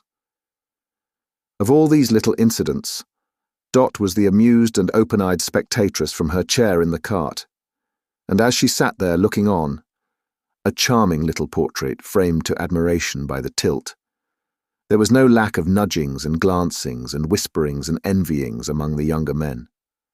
And this delighted John the carrier, beyond measure, for he was proud to have his little wife admired, knowing that she didn't mind it, that if anything, she rather liked it perhaps.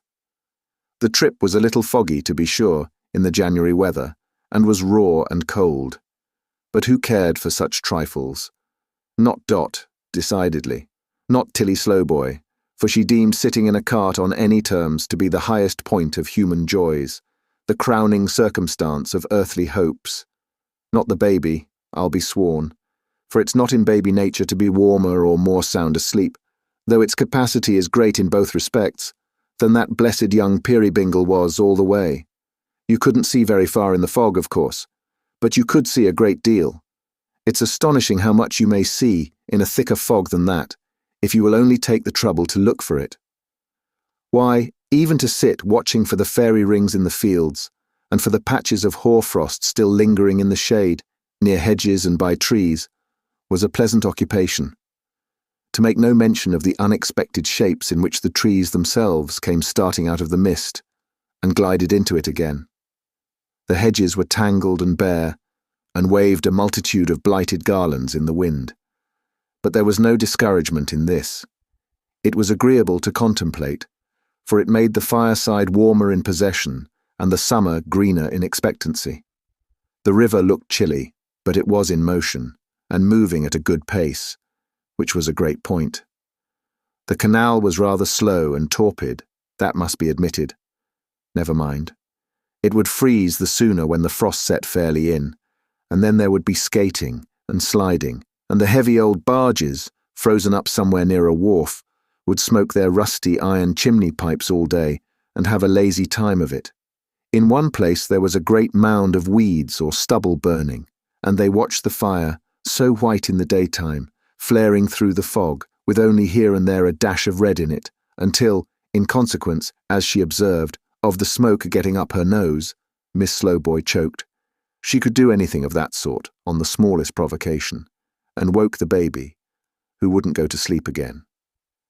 But Boxer, who was in advance some quarter of a mile or so, had already passed the outposts of the town, and gained the corner of the street where Caleb and his daughter lived, and long before they had reached the door, he and the blind girl were on the pavement, waiting to receive them. Boxer, by the way, made certain delicate distinctions of his own in his communication with Bertha, which persuade me fully that he knew her to be blind. He never sought to attract her attention by looking at her, as he often did with other people, but touched her invariably. What experience he could ever have had of blind people or blind dogs, I don't know. He had never lived with a blind master, nor had Mr. Boxer the elder, nor Mrs. Boxer, nor any of his respectable family on either side, ever been visited with blindness, that I am aware of. He may have found it out for himself, perhaps, but he had got hold of it somehow, and therefore he had hold of Bertha too by the skirt, and kept hold until Mrs. Peerybingle and the baby, and Miss Slowboy and the basket were all got safely within doors.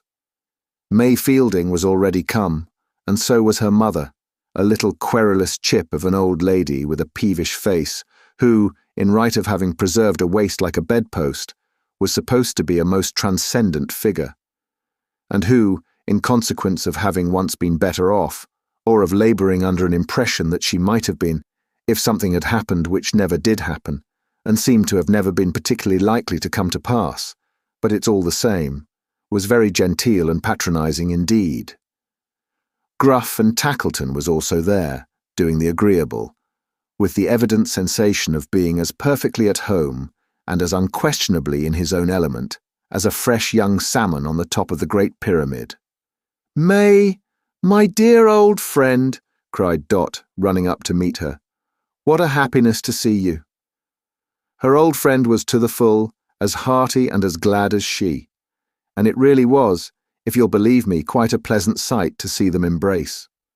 Tackleton was a man of taste beyond all question. May was very pretty. You know sometimes, when you are used to a pretty face, how, when it comes into contact and comparison with another pretty face, it seems for the moment to be homely and faded, and hardly to deserve the high opinion you have had of it. Now, this was not at all the case, either with Dot or May, for May's face set off Dot's, and Dot's face set off May's, so naturally and agreeably, that as John Peerybingle was very near saying when he came into the room, they ought to have been born sisters, which was the only improvement you could have suggested. Tackleton had brought his leg of mutton, and wonderful to relate, a tart besides, but we don't mind a little dissipation when our brides are in the case.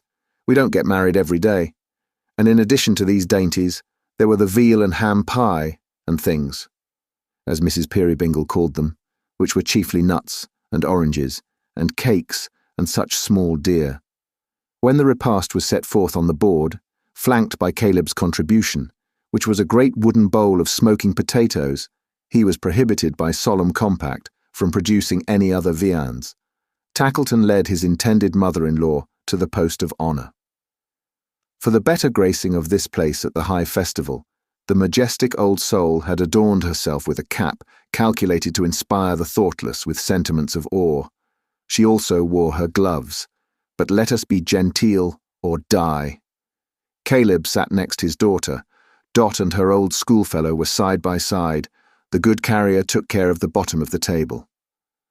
Miss Slowboy was isolated, for the time being, from every article of furniture but the chair she sat on, that she might have nothing else to knock the baby's head against. As Tilly stared about her at the dolls and toys, they stared at her and at the company.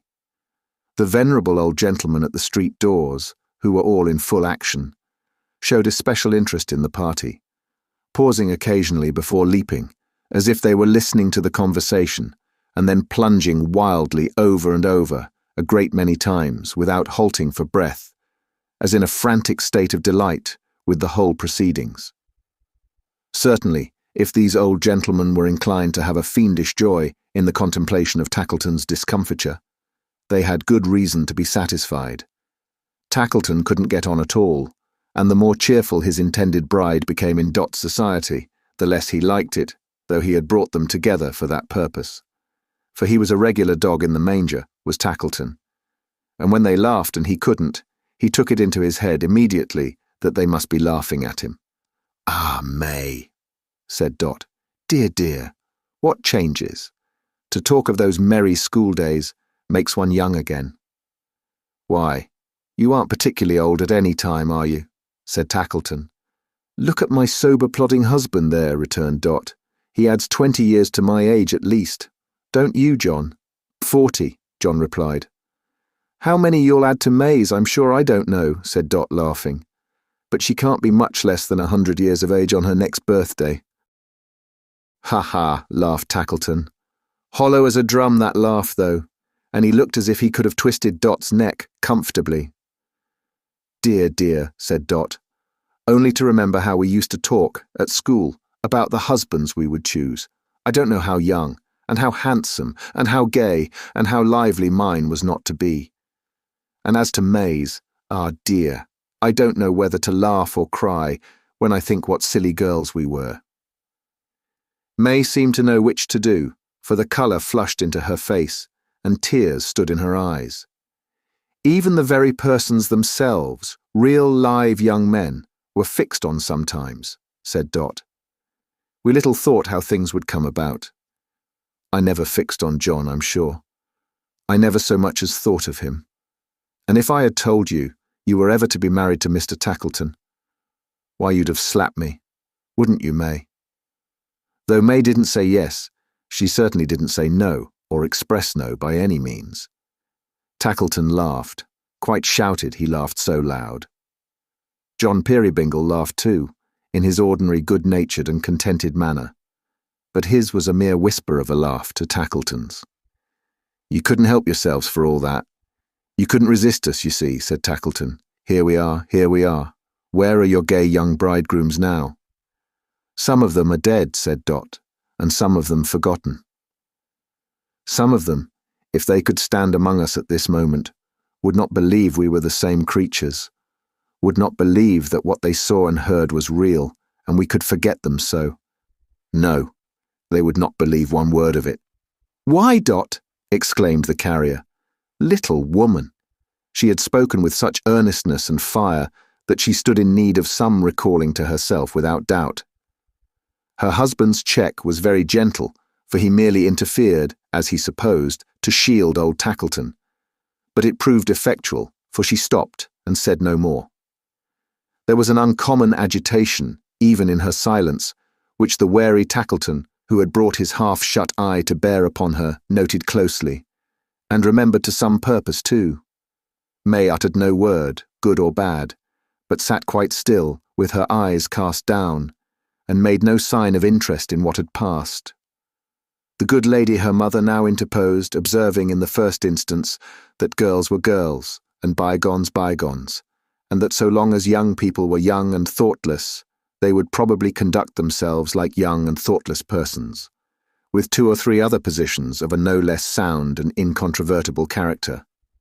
She then remarked in a devout spirit that she thanked heaven she had always found in her daughter May a dutiful and obedient child, for which she took no credit to herself, though she had every reason to believe it was entirely owing to herself. With regard to Mr. Tackleton, she said that he was in a moral point of view an undeniable individual, and that he was in an eligible point of view a son-in-law to be desired. No one in their senses could doubt. She was very emphatic here.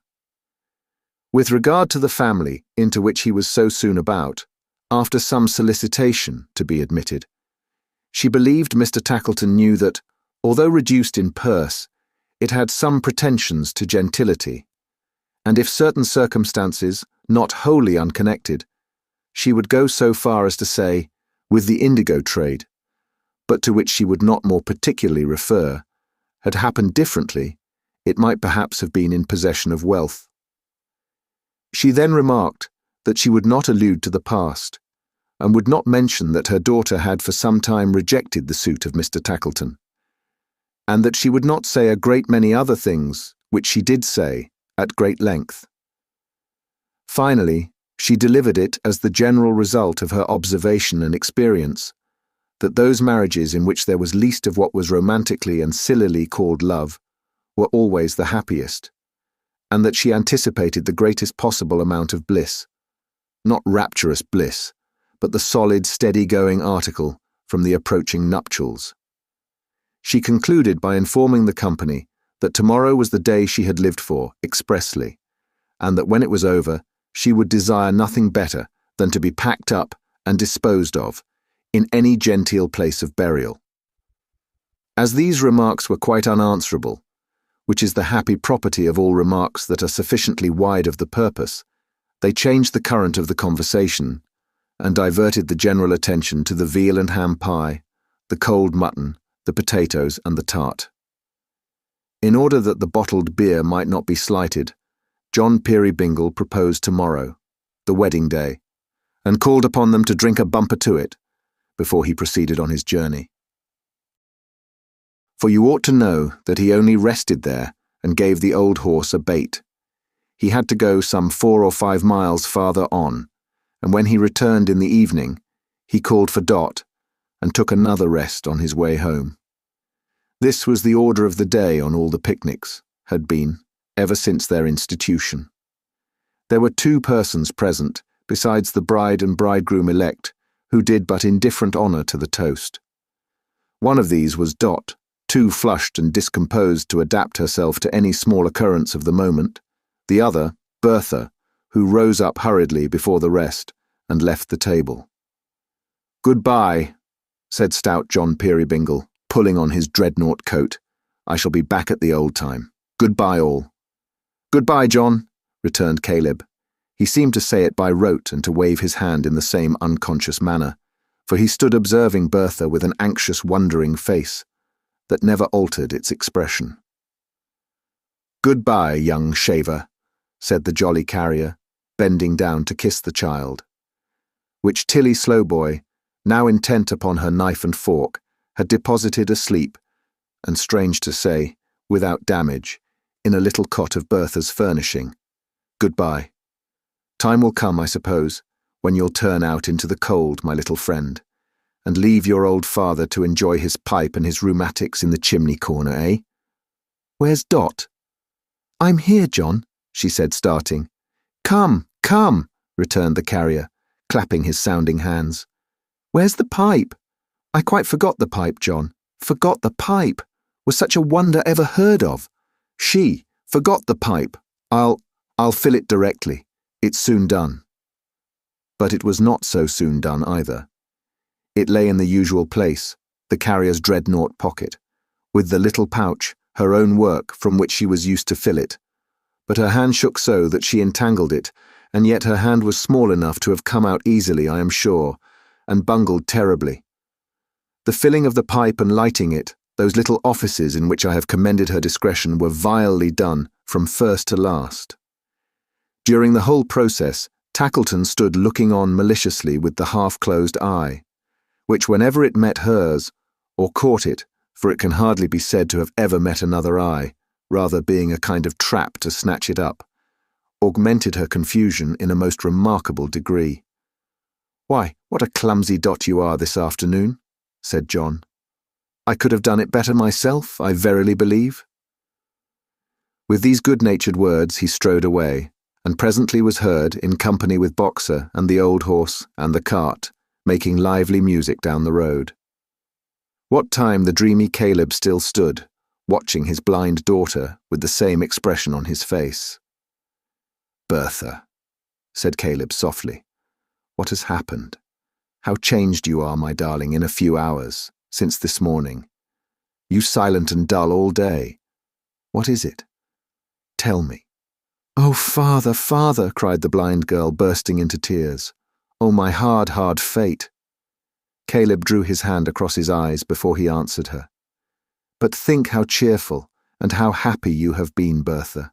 How good and how much loved by many people. That strikes me to the heart, dear father. Always so mindful of me, always so kind to me." Caleb was very much perplexed to understand her. To be blind, Bertha, my poor dear," he faltered, "is a great affliction, but—" "I have never felt it," cried the blind girl. "I have never felt it in its fullness, never. I have sometimes wished that I could see you, or could see him. Only once, dear father, only for one little minute, that I might know what it is I treasure up." She laid her hands upon her breast. "And hold here, that I might be sure and have it right. And sometimes, but then I was a child, I have wept in my prayers at night to think that when your images ascended from my heart to heaven, they might not be the true resemblance of yourselves. But I have never had these feelings long. They have passed away and left me tranquil and contented." "And they will again," said Caleb. "But father, oh my good gentle father, bear with me. If I am wicked," said the blind girl, "this is not the sorrow that so weighs me down." Her father could not choose but let his moist eyes overflow. She was so earnest and pathetic, but he did not understand her yet. "Bring her to me," said Bertha. "I cannot hold it closed and shut within myself. Bring her to me, father." She knew he hesitated and said, "May, bring May." May heard the mention of her name, and coming quietly towards her, touched her on the arm. The blind girl turned immediately and held her by both hands. "Look into my face, dear heart, sweetheart," said Bertha. "Read it with your beautiful eyes, and tell me if the truth is written on it. Dear Bertha, yes." The blind girl still, upturning the blank sightless face, down which the tears were coursing fast, addressed her in these words: "There is not in my soul a wish or thought that is not for your good, bright May. There is not in my soul a grateful recollection stronger than the deep remembrance which is stored there, of the many, many times when, in the full pride of sight and beauty, you have had consideration for blind Bertha, even when we two were children, or when Bertha was as much a child as ever blindness can be. Every blessing on your head, light upon your happy course, not the less, my dear May." And she drew towards her, in a closer grasp, "Not the less, my bird, because today the knowledge that you are to be his wife has wrung my heart almost to breaking. Father, May, Mary, oh, forgive me that it is so, for the sake of all he has done to relieve the weariness of my dark life, and for the sake of the belief you have in me when I call heaven to witness that I could not wish him married to a wife more worthy of his goodness." While speaking, she had released May Fielding's hands and clasped her garments in an attitude of mingled supplication and love. Sinking lower and lower down, as she proceeded in her strange confession, she dropped at last at the feet of her friend and hid her blind face in the folds of her dress. "Great power!" exclaimed her father, smitten at one blow with the truth. "Have I deceived her from her cradle, but to break her heart at last?" It was well for all of them that Dot, that beaming, useful, busy little Dot, for such she was, whatever faults she had, and however you may learn to hate her in good time, it was well for all of them, I say, that she was there, or where this would have ended, it were hard to tell. But Dot, recovering her self-possession, interposed before May could reply, or Caleb say another word. "Come, come, dear Bertha, come away with me. Give her your arm, May." "So, how composed she is, you see already, and how good it is of her to mind us," said the cheery little woman, kissing her upon the forehead. "Come away, dear Bertha, come, and here's her good father will come with her, won't you, Caleb? To be sure." Well, well, she was a noble little Dot in such things, and it must have been an obdurate nature that could have withstood her influence. When she had got poor Caleb and his Bertha away, that they might comfort and console each other, as she knew they only could, she presently came bouncing back. The saying is, as fresh as any daisy. I say fresher. To mount guard over that bridling little piece of consequence in the cap and gloves, and prevent the dear old creature from making discoveries. "So bring me the precious baby, Tilly," said she, drawing a chair to the fire. "And while I have it in my lap, here's Mrs. Fielding. Tilly will tell me all about the management of babies, and put me right in 20 points where I'm as wrong as can be. Won't you, Mrs. Fielding?" Not even the Welsh giant, who, according to the popular expression, was so slow as to perform a fatal surgical operation upon himself, in emulation of a juggling trick achieved by his arch-enemy at breakfast time. Not even he fell half so readily into the snare prepared for him as the old lady did into this artful pitfall. The fact of Tackleton having walked out, and furthermore, of 2 or 3 people having been talking together at a distance for 2 minutes, leaving her to her own resources, was quite enough to have put her on her dignity, and the bewailment of that mysterious convulsion in the indigo trade for 24 hours. But this becoming deference to her experience on the part of the young mother was so irresistible that after a short affectation of humility, she began to enlighten her with the best grace in the world, and sitting bolt upright before the wicked Dot, She did, in half an hour, deliver more infallible domestic recipes and precepts than would, if acted on, have utterly destroyed and done up that young Peerybingle, though he had been an infant Samson. To change the theme, Dot did a little needlework. She carried the contents of a whole workbox in her pocket. However she contrived it, I don't know. Then did a little nursing, then a little more needlework, then had a little whispering chat with May, while the old lady dozed, and so in little bits of bustle, which was quite her manner always, found it a very short afternoon. Then, as it grew dark, and as it was a solemn part of this institution of the picnic that she should perform all Bertha's household tasks, she trimmed the fire and swept the hearth, and set the tea-board out, and drew the curtain, and lighted a candle. Then she played an air or two on a rude kind of harp, which Caleb had contrived for Bertha, and played them very well, for nature had made her delicate little ear as choice a one for music as it would have been for jewels if she had had any to wear. By this time it was the established hour for having tea, and Tackleton came back again, to share the meal and spend the evening. Caleb and Bertha had returned some time before, and Caleb had sat down to his afternoon's work. But he couldn't settle to it, poor fellow, being anxious and remorseful for his daughter. It was touching to see him sitting idle on his working stool, regarding her so wistfully, and always saying in his face, "Have I deceived her from her cradle but to break her heart?"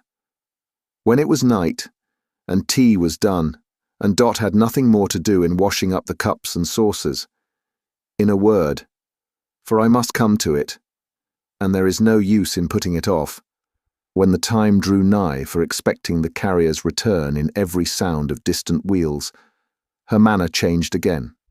Her colour came and went, and she was very restless. Not as good wives are when listening for their husbands. No, no, no. It was another sort of restlessness from that. Wheels heard, a horse's feet, the barking of a dog, the gradual approach of all the sounds, the scratching paw of Boxer at the door. "Whose step is that?" cried Bertha, starting up. "Whose step?" returned the carrier, standing in the portal with his brown face ruddy as a winter berry from the keen night air. "Why, mine." "The other step," said Bertha, "the man's tread behind you."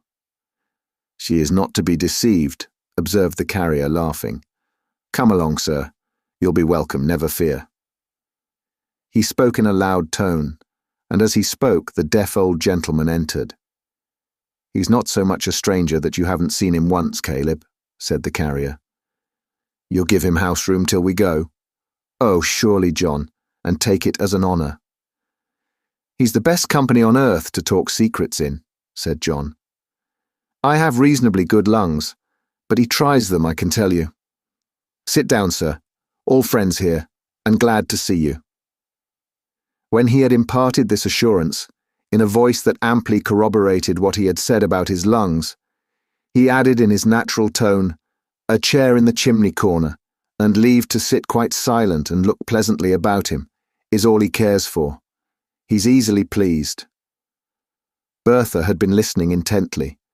She called Caleb to her side when he had set the chair, and asked him, in a low voice, to describe their visitor. When he had done so, truly now, with scrupulous fidelity, she moved, for the first time since he had come in, and sighed, and seemed to have no further interest concerning him. The carrier was in high spirits, good fellow that he was, and fonder of his little wife than ever. "A clumsy Dot she was this afternoon," he said, encircling her with his rough arm, as she stood, removed from the rest. "And yet I like her somehow. See yonder, Dot." He pointed to the old man. She looked down. I think she trembled. "He's, he's full of admiration for you," said the carrier. "Talked of nothing else the whole way here. Why, he's a brave old boy. I like him for it." "I wish he had had a better subject, John," she said, with an uneasy glance about the room, at Tackleton especially.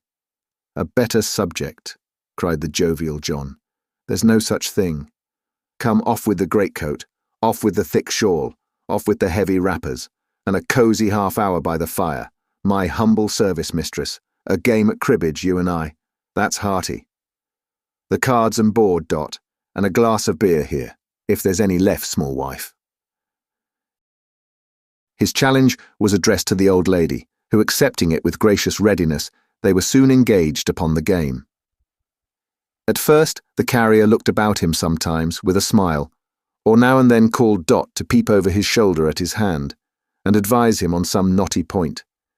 But his adversary, being a rigid disciplinarian, and subject to an occasional weakness in respect of pegging more than she was entitled to, required such vigilance on his part as left him neither eyes nor ears to spare. Thus, his whole attention gradually became absorbed upon the cards, and he thought of nothing else, until a hand upon his shoulder restored him to a consciousness of Tackleton. "I am sorry to disturb you, but a word directly." "I'm going to deal," returned the carrier. "It's a crisis." "It is," said Tackleton. "Come here, man." There was that in his pale face which made the other rise immediately, and ask him in a hurry what the matter was. "Hush, John Peerybingle," said Tackleton. "I am sorry for this. I am indeed. I have been afraid of it. I have suspected it from the first." "What is it?" asked the carrier with a frightened aspect. "Hush, I'll show you, if you'll come with me." The carrier accompanied him without another word. They went across a yard where the stars were shining, and by a little side door into Tackleton's own counting-house, where there was a glass window commanding the ware-room, which was closed for the night. There was no light in the counting-house itself, but there were lamps in the long, narrow ware-room, and consequently the window was bright. "A moment," said Tackleton. "Can you bear to look through that window, do you think?" "Why not?" returned the carrier. "A moment more," said Tackleton. "Don't commit any violence. It's of no use. It's dangerous, too. You're a strong-made man, and you might do murder before you know it." The carrier looked him in the face and recoiled a step as if he had been struck. In one stride he was at the window, and he saw— "O shadow on the hearth, O truthful cricket, O perfidious wife." He saw her, with the old man, old no longer, but erect and gallant, bearing in his hand the false white hair that had won his way into their desolate and miserable home. He saw her listening to him as he bent his head to whisper in her ear, and suffering him to clasp her round the waist, as they moved slowly down the dim wooden gallery towards the door by which they had entered it. He saw them stop, and saw her turn, to have the face he loved so presented to his view, and saw her, with her own hands, adjust the lie upon his head, laughing, as she did it, at his unsuspicious nature. He clenched his strong right hand at first, as if it would have beaten down a lion. But opening it immediately again, he spread it out before the eyes of Tackleton, for he was tender of her even then, and so, as they passed out, fell down upon a desk, and was as weak as any infant.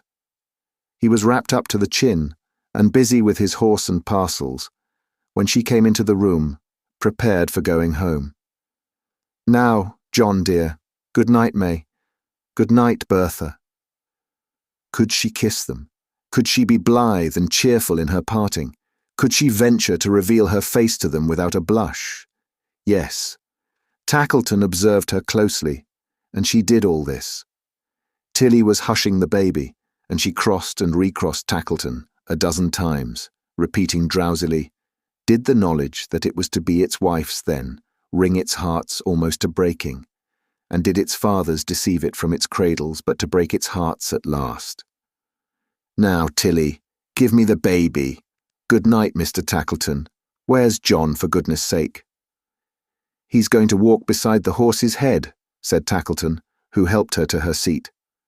"My dear John, walk? Tonight?"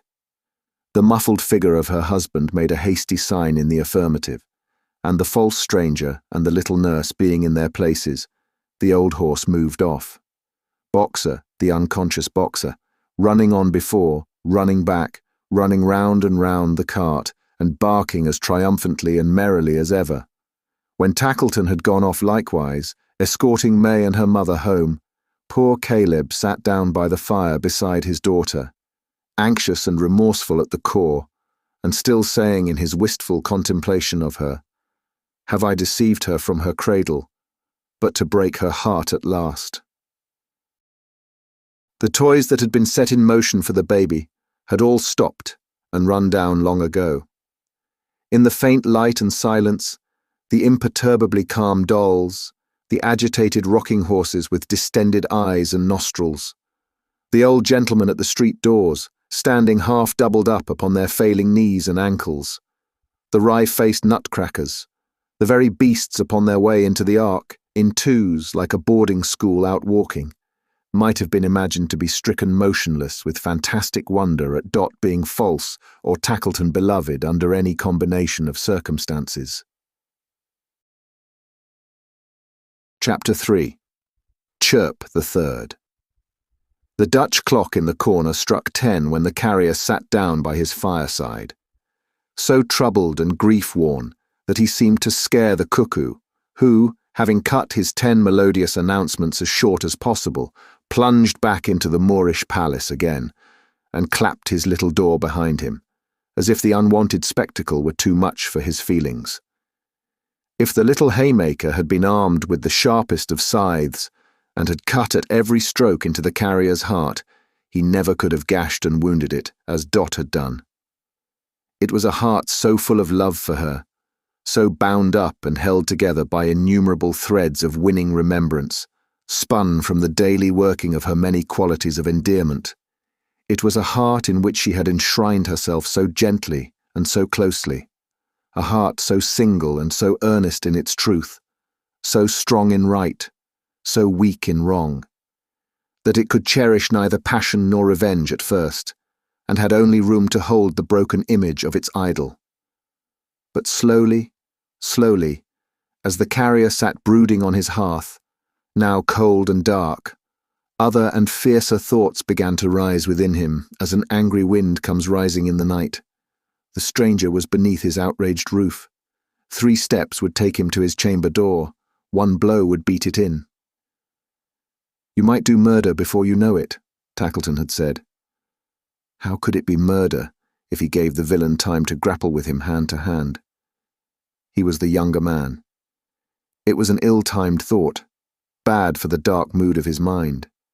It was an angry thought, goading him to some avenging act that should change the cheerful house into a haunted place, which lonely travellers would dread to pass by night, and where the timid would see shadows struggling in the ruined windows when the moon was dim, and hear wild noises in the stormy weather.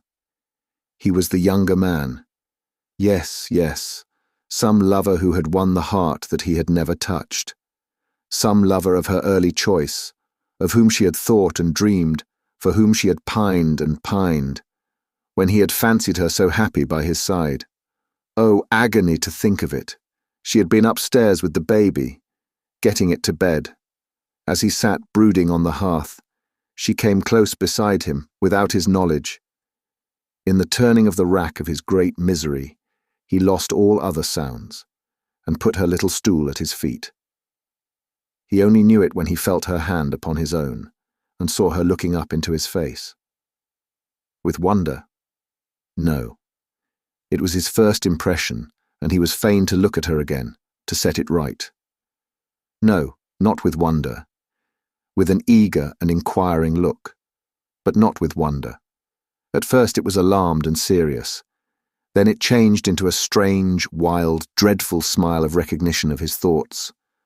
Then there was nothing but her clasped hands on her brow and her bent head and falling hair. Though the power of omnipotence had been his to wield at that moment, he had too much of its diviner property of mercy in his breast to have turned 1 feather's weight of it against her. But he could not bear to see her crouching down upon the little seat where he had often looked on her, with love and pride, so innocent and gay, and when she rose and left him, sobbing as she went, he felt it a relief to have the vacant place beside him, rather than her so long-cherished presence. This in itself was anguish keener than all, reminding him how desolate he had become, and how the great bond of his life was rent asunder. The more he felt this, and the more he knew he could have better borne to see her lying prematurely dead before him, with their little child upon her breast, the higher and the stronger rose his wrath against his enemy. He looked about him for a weapon. There was a gun hanging on the wall. He took it down and moved a pace or two towards the door of the perfidious stranger's room. He knew the gun was loaded. Some shadowy idea that it was just to shoot this man like a wild beast seized him and dilated in his mind until it grew into a monstrous demon in complete possession of him, casting out all milder thoughts and setting up its undivided empire. That phrase is wrong. Not casting out his milder thoughts, but artfully transforming them, changing them into scourges to drive him on, turning water into blood, love into hate, gentleness into blind ferocity. Her image, sorrowing, humbled but still pleading to his tenderness and mercy with resistless power, never left his mind. But staying there, it urged him to the door, raised the weapon to his shoulder, fitted and nerved his finger to the trigger, and cried, "Kill him!" in his bed. He reversed the gun to beat the stock upon the door. He already held it lifted in the air. Some indistinct design was in his thoughts of calling out to him to fly, for God's sake, by the window. When suddenly the struggling fire illumined the whole chimney with a glow of light, and the cricket on the hearth began to chirp. No sound he could have heard, no human voice, not even hers, could so have moved and softened him. The artless words in which she had told him of her love for this same cricket were once more freshly spoken. Her trembling, earnest manner at the moment was again before him. Her pleasant voice, oh, what a voice it was, for making household music at the fireside of an honest man, thrilled through and through his better nature, and awoke it into life and action. He recoiled from the door, like a man walking in his sleep, awakened from a frightful dream, and put the gun aside. Clasping his hands before his face, he then sat down again beside the fire, and found relief in tears. The cricket on the hearth came out into the room, and stood in fairy shape before him. "I love it," said the fairy voice, repeating what he well remembered, "for the many times I have heard it, and the many thoughts its harmless music has given me." "She said so," cried the carrier. "True. This has been a happy home, John, and I love the cricket for its sake." "It has been, heaven knows," returned the carrier. "She made it happy always, until now." "So gracefully sweet-tempered, so domestic, joyful, busy, and light-hearted," said the voice. "Otherwise I never could have loved her as I did," returned the carrier. The voice, correcting him, said, "Do." The carrier repeated, "As I did," but not firmly. His faltering tongue resisted his control, and would speak in its own way, for itself and him. The figure, in an attitude of invocation, raised its hand and said, "Upon your own hearth." "The hearth she has blighted," interposed the carrier. "The hearth she has, how often, blessed and brightened," said the cricket. "The hearth which, but for her, were only a few stones and bricks and rusty bars, but which has been, through her, the altar of your home, on which you have nightly sacrificed some petty passion, selfishness or care, and offered up the homage of a tranquil mind, a trusting nature, and an overflowing heart. So that the smoke from this poor chimney has gone upward with a better fragrance than the richest incense that is burnt before the richest shrines in all the gaudy temples of this world. Upon your own hearth, in its quiet sanctuary, surrounded by its gentle influences and associations, hear her, hear me, hear everything that speaks the language of your hearth and home." "And pleads for her?" inquired the carrier. "All things that speak the language of your hearth and home must plead for her," returned the cricket, "for they speak the truth."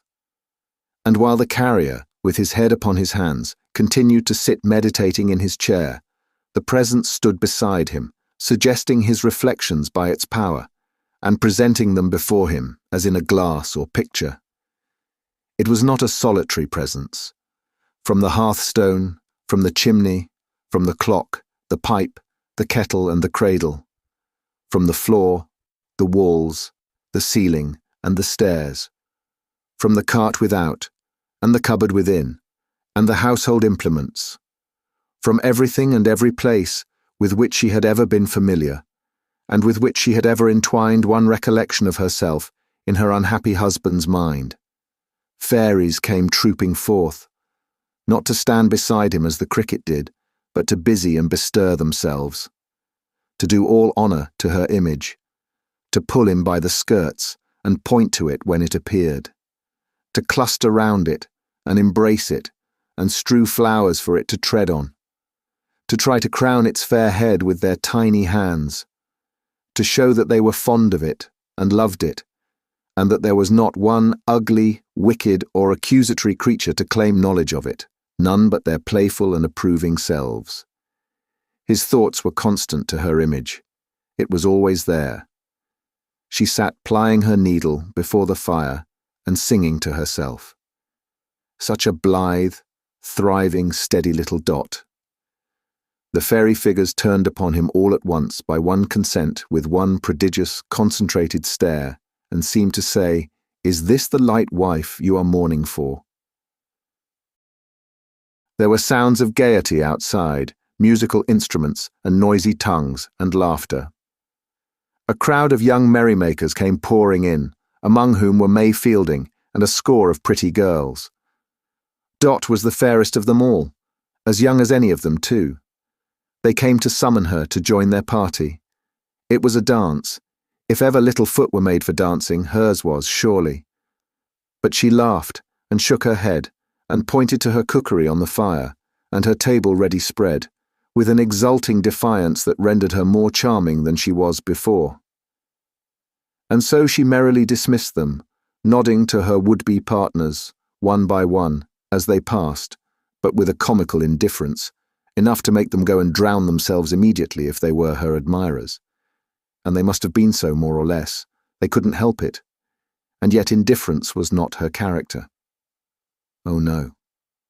For presently, there came a certain carrier to the door, and bless her, what a welcome she bestowed upon him. Again the staring figures turned upon him all at once, and seemed to say, "Is this the wife who has forsaken you?" A shadow fell upon the mirror, or the picture. Call it what you will. A great shadow of the stranger, as he first stood underneath their roof, covering its surface and blotting out all other objects. But the nimble fairies worked like bees to clear it off again, and Dot again was there, still bright and beautiful, rocking her little baby in its cradle, singing to it softly, and resting her head upon a shoulder which had its counterpart in the musing figure by which the fairy cricket stood. The night, I mean the real night, not going by fairy clocks, was wearing now, and in this stage of the carrier's thoughts, the moon burst out and shone brightly in the sky. Perhaps some calm and quiet light had risen also in his mind, and he could think more soberly of what had happened. Although the shadow of the stranger fell at intervals upon the glass, always distinct and big and thoroughly defined, it never fell so darkly as at first. Whenever it appeared, the fairies uttered a general cry of consternation and plied their little arms and legs with inconceivable activity to rub it out. And whenever they got at Dot again, and showed her to him once more, bright and beautiful, they cheered in the most inspiring manner. They never showed her otherwise than beautiful and bright, for they were household spirits to whom falsehood is annihilation. And being so, what Dot was there for them, but the one active, beaming, pleasant little creature, who had been the light and sun of the carrier's home.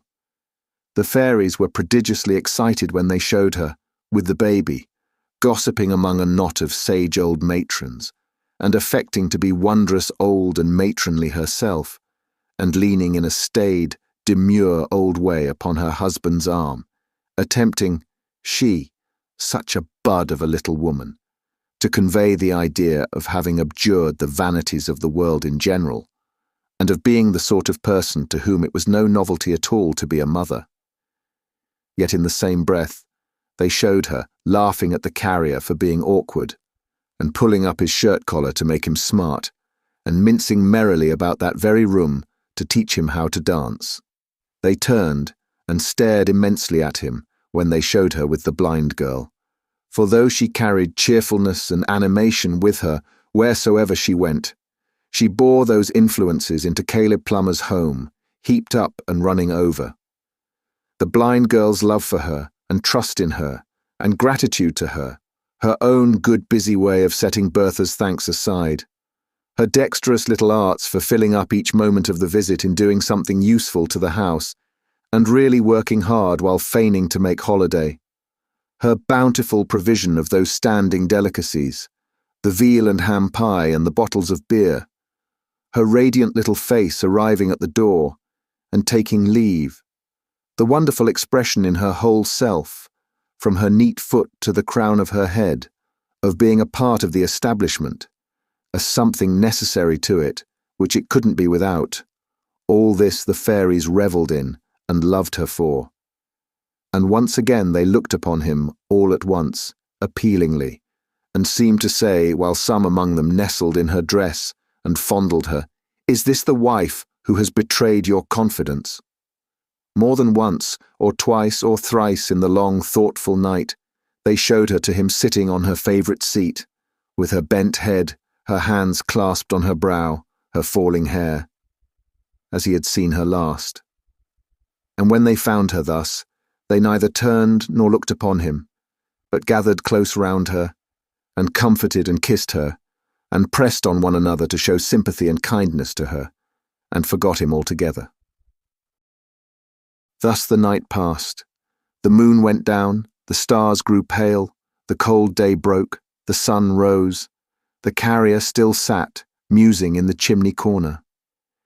He had sat there with his head upon his hands all night. All night the faithful cricket had been chirp, chirp, chirping on the hearth. All night he had listened to its voice. All night the household fairies had been busy with him. All night she had been amiable and blameless in the glass, except when that one shadow fell upon it. He rose up when it was broad day and washed and dressed himself. He couldn't go about his customary cheerful avocations. He wanted spirit for them, but it mattered the less that it was Tackleton's wedding day, and he had arranged to make his rounds by proxy. He thought to have gone merrily to church with Dot, but such plans were at an end. It was their own wedding day, too. Ah, how little he had looked for such a close to such a year. The carrier had expected that Tackleton would pay him an early visit, and he was right. He had not walked to and fro before his own door many minutes when he saw the toy merchant coming in his chaise along the road. As the chaise drew nearer, he perceived that Tackleton was dressed out sprucely for his marriage, and that he had decorated his horse's head with flowers and favours. The horse looked much more like a bridegroom than Tackleton, whose half-closed eye was more disagreeably expressive than ever. But the carrier took little heed of this. His thoughts had other occupation. "John Peerybingle," said Tackleton, with an air of condolence. "My good fellow, how do you find yourself this morning?" "I have had but a poor night, Master Tackleton," returned the carrier, shaking his head, "for I have been a good deal disturbed in my mind. But it's over now. Can you spare me half an hour or so for some private talk?" "I came on purpose," returned Tackleton, alighting. "Never mind the horse. He'll stand quiet enough, with the reins over this post, if you'll give him a mouthful of hay." The carrier, having brought it from his stable and set it before him, they turned into the house. "You are not married before noon," he said, "I think?" "No," answered Tackleton. "Plenty of time, plenty of time." When they entered the kitchen, Tilly Slowboy was rapping at the stranger's door, which was only removed from it by a few steps. One of her very red eyes, for Tilly had been crying all night long because her mistress cried, was at the keyhole, and she was knocking very loud and seemed frightened. "If you please, I can't make nobody hear," said Tilly, looking round. "I hope nobody ain't gone, and been and died, if you please." This philanthropic wish Miss Slowboy emphasized with various new raps and kicks at the door, which led to no result whatever. "Shall I go?" said Tackleton. "It's curious." The carrier, who had turned his face from the door, signed to him to go if he would. So Tackleton went to Tilly Slowboy's relief, and he too kicked and knocked, and he too failed to get the least reply, but he thought of trying the handle of the door, and as it opened easily, he peeped in, looked in, went in, and soon came running out again. "John Peerybingle," said Tackleton in his ear. "I hope there has been nothing rash in the night?" The carrier turned upon him quickly. "Because he's gone," said Tackleton, "and the window's open. I don't see any marks. To be sure, it's almost on a level with the garden, but I was afraid there might have been some scuffle, eh?" He nearly shut up the expressive eye altogether. He looked at him so hard. And he gave his eye and his face and his whole person a sharp twist, as if he would have screwed the truth out of him. "Make yourself easy," said the carrier. "He went into that room last night, without harm in word or deed from me, and no one has entered it since. He is away of his own free will. I'd go out gladly at that door and beg my bread from house to house for life, if I could so change the past that he had never come. But he has come and gone, and I have done with him." "Oh. Well, I think he has got off pretty easy," said Tackleton, taking a chair. The sneer was lost upon the carrier, who sat down too and shaded his face with his hand for some little time, before proceeding. "You showed me last night," he said at length, my wife that I love." "Secretly and tenderly," insinuated Tackleton, "conniving at that man's disguise and giving him opportunities of meeting her alone. I think there's no sight I wouldn't have rather seen than that. I think there's no man in the world I wouldn't have rather had to show it me. I confess to having had my suspicions always," said Tackleton, "and that has made me objectionable here, I know. But as you did show it to me," pursued the carrier, not minding him, "and as you saw her, my wife that I love." His voice and eye and hand grew steadier and firmer as he repeated these words, evidently in pursuance of a steadfast purpose. "As you saw her at this disadvantage, it is right and just that you should also see with my eyes, and look into my breast, and know what my mind is upon the subject. For it's settled," said the carrier, regarding him attentively, "and nothing can shake it now." Tackleton muttered a few general words of assent, about its being necessary to vindicate something or other, but he was overawed by the manner of his companion. Plain and unpolished as it was, it had a something dignified and noble in it, which nothing but the soul of generous honour dwelling in the man could have imparted. "I am a plain, rough man," pursued the carrier, "with very little to recommend me. I'm not a clever man, as you very well know. I'm not a young man. I loved my little Dot because I had seen her grow up from a child in her father's house, because I knew how precious she was, because she had been my life for years and years. There are many men I can't compare with, who never could have loved my little Dot like me, I think." He paused and softly beat the ground a short time with his foot before resuming. "I often thought that though I wasn't good enough for her, I should make her a kind husband, and perhaps know her value better than another, and in this way I reconciled it to myself, and came to think it might be possible that we should be married. And in the end it came about, and we were married." "Ha!" said Tackleton, with a significant shake of the head. "I had studied myself. I had had experience of myself. I knew how much I loved her, and how happy I should be," pursued the carrier. "But I had not, I feel it now, sufficiently considered her." "To be sure," said Tackleton. "Giddiness, frivolity, fickleness, love of admiration, not considered. All left out of sight." "Ha! You had best not interrupt me," said the carrier with some sternness, "till you understand me, and you're wide of doing so. If yesterday I'd have struck that man down at a blow, who dared to breathe a word against her, today I'd set my foot upon his face, if he was my brother." The toy merchant gazed at him in astonishment. He went on in a softer tone.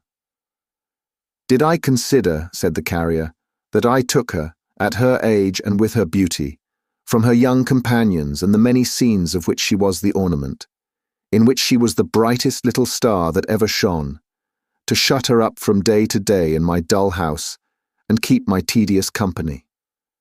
Did I consider how little suited I was to her sprightly humour, and how wearisome a plodding man like me must be to one of her quick spirit? Did I consider that it was no merit in me, or claim in me that I loved her, when everybody must? Who knew her? Never. I took advantage of her hopeful nature and her cheerful disposition, and I married her. I wish I never had, for her sake, not for mine." The toy merchant gazed at him without winking. Even the half-shut eye was open now. "Heaven bless her," said the carrier, "for the cheerful constancy with which she tried to keep the knowledge of this from me. And heaven help me that, in my slow mind, I have not found it out before. Poor child, poor Dot, I not to find it out, who have seen her eyes fill with tears when such a marriage as our own was spoken of. I, who have seen the secret trembling on her lips 100 times, and never suspected it till last night. Poor girl, that I could ever hope she would be fond of me, that I could ever believe she was. She made a show of it," said Tackleton. "She made such a show of it, that to tell you the truth it was the origin of my misgivings." And here he asserted the superiority of May Fielding, who certainly made no sort of show of being fond of him. "She has tried," said the poor carrier, with greater emotion than he had exhibited yet. "I only now begin to know how hard she has tried to be my dutiful and zealous wife. How good she has been, how much she has done, how brave and strong a heart she has. Let the happiness I have known under this roof bear witness. It will be some help and comfort to me when I am here alone." "Here alone?" said Tackleton. "Oh, then you do mean to take some notice of this." "I mean," returned the carrier, "to do her the greatest kindness, and make her the best reparation in my power. I can release her from the daily pain of an unequal marriage and the struggle to conceal it. She shall be as free as I can render her." "Make her reparation!" exclaimed Tackleton, twisting and turning his great ears with his hands. "There must be something wrong here. You didn't say that, of course." The carrier set his grip upon the collar of the toy merchant and shook him like a reed. "Listen to me," he said, "and take care that you hear me right. Listen to me. Do I speak plainly?" "Very plainly indeed," answered Tackleton, "as if I meant it. Very much as if you meant it." "I sat upon that hearth last night, all night," exclaimed the carrier, "on the spot where she has often sat beside me, with her sweet face looking into mine. I called up her whole life, day by day. I had her dear self, in its every passage, in review before me. And upon my soul she is innocent, if there is one to judge the innocent and guilty. Staunch cricket on the hearth, loyal household fairies. Passion and distrust have left me," said the carrier, "and nothing but my grief remains. In an unhappy moment some old lover, better suited to her tastes and years than I, forsaken perhaps for me against her will, returned. In an unhappy moment, taken by surprise, and wanting time to think of what she did, she made herself a party to his treachery by concealing it. Last night she saw him, in the interview we witnessed. It was wrong. But otherwise than this, she is innocent if there is truth on earth." "If that is your opinion," Tackleton began. "So let her go," pursued the carrier. "Go with my blessing for the many happy hours she has given me, and my forgiveness for any pangs she has caused me. Let her go, and have the peace of mind I wish her. She'll never hate me. She'll learn to like me better when I'm not a drag upon her, and she wears the chain I have riveted more lightly. This is the day on which I took her with so little thought for her enjoyment from her home. Today she shall return to it, and I will trouble her no more. Her father and mother will be here today. We had made a little plan for keeping it together, and they shall take her home. I can trust her there, or anywhere. She leaves me without blame, and she will live so, I am sure. If I should die, I may perhaps while she is still young. I have lost some courage in a few hours. She'll find that I remembered her, and loved her to the last. This is the end of what you showed me. Now it's over. Oh no, John, not over. Do not say it's over yet. Not quite yet. I have heard your noble words. I could not steal away, pretending to be ignorant of what has affected me with such deep gratitude. Do not say it's over, until the clock has struck again. She had entered shortly after Tackleton, and had remained there. She never looked at Tackleton, but fixed her eyes upon her husband. But she kept away from him, setting as wide a space as possible between them, and though she spoke with most impassioned earnestness, she went no nearer to him even then. How different in this from her old self. No hand can make the clock which will strike again for me the hours that are gone, replied the carrier, with a faint smile. But let it be so, if you will, my dear. It will strike soon. It's of little matter what we say. I'd try to please you in a harder case than that. Well, muttered Tackleton, I must be off, for when the clock strikes again, it'll be necessary for me to be upon my way to church. Good morning, John Peerybingle. I'm sorry to be deprived of the pleasure of your company. Sorry for the loss, and the occasion of it too. I have spoken plainly, said the carrier, accompanying him to the door. Oh, quite.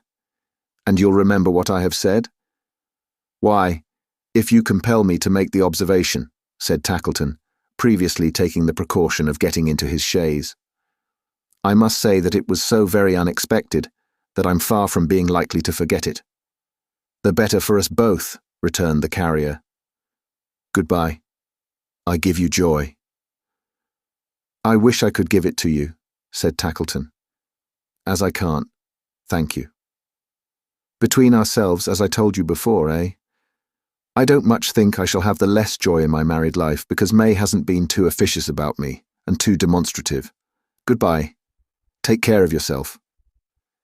The carrier stood looking after him until he was smaller in the distance than his horse's flowers and favours near at hand, and then, with a deep sigh, went strolling like a restless, broken man among some neighbouring elms, unwilling to return until the clock was on the eve of striking.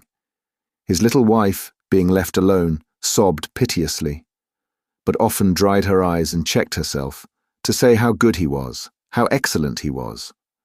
And once or twice she laughed, so heartily, triumphantly and incoherently, still crying all the time, that Tilly was quite horrified. Oh, if you please don't, said Tilly. It's enough to dead and bury the baby, so it is if you please. Will you bring him sometimes to see his father, Tilly? Inquired her mistress, drying her eyes. When I can't live here, and have gone to my old home. Ow, if you please don't, cried Tilly, throwing back her head and bursting out into a howl. She looked at the moment uncommonly like Boxer. Ow, if you please don't.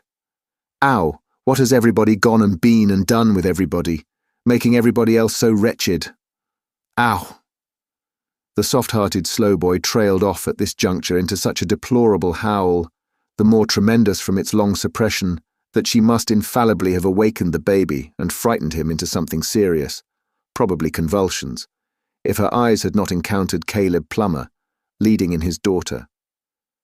This spectacle restoring her to a sense of the proprieties, she stood for some few moments silent, with her mouth wide open, and then, posting off to the bed on which the baby lay asleep, danced in a weird, St. Vitus manner on the floor, and at the same time rummaged with her face and head among the bedclothes, apparently deriving much relief from those extraordinary operations.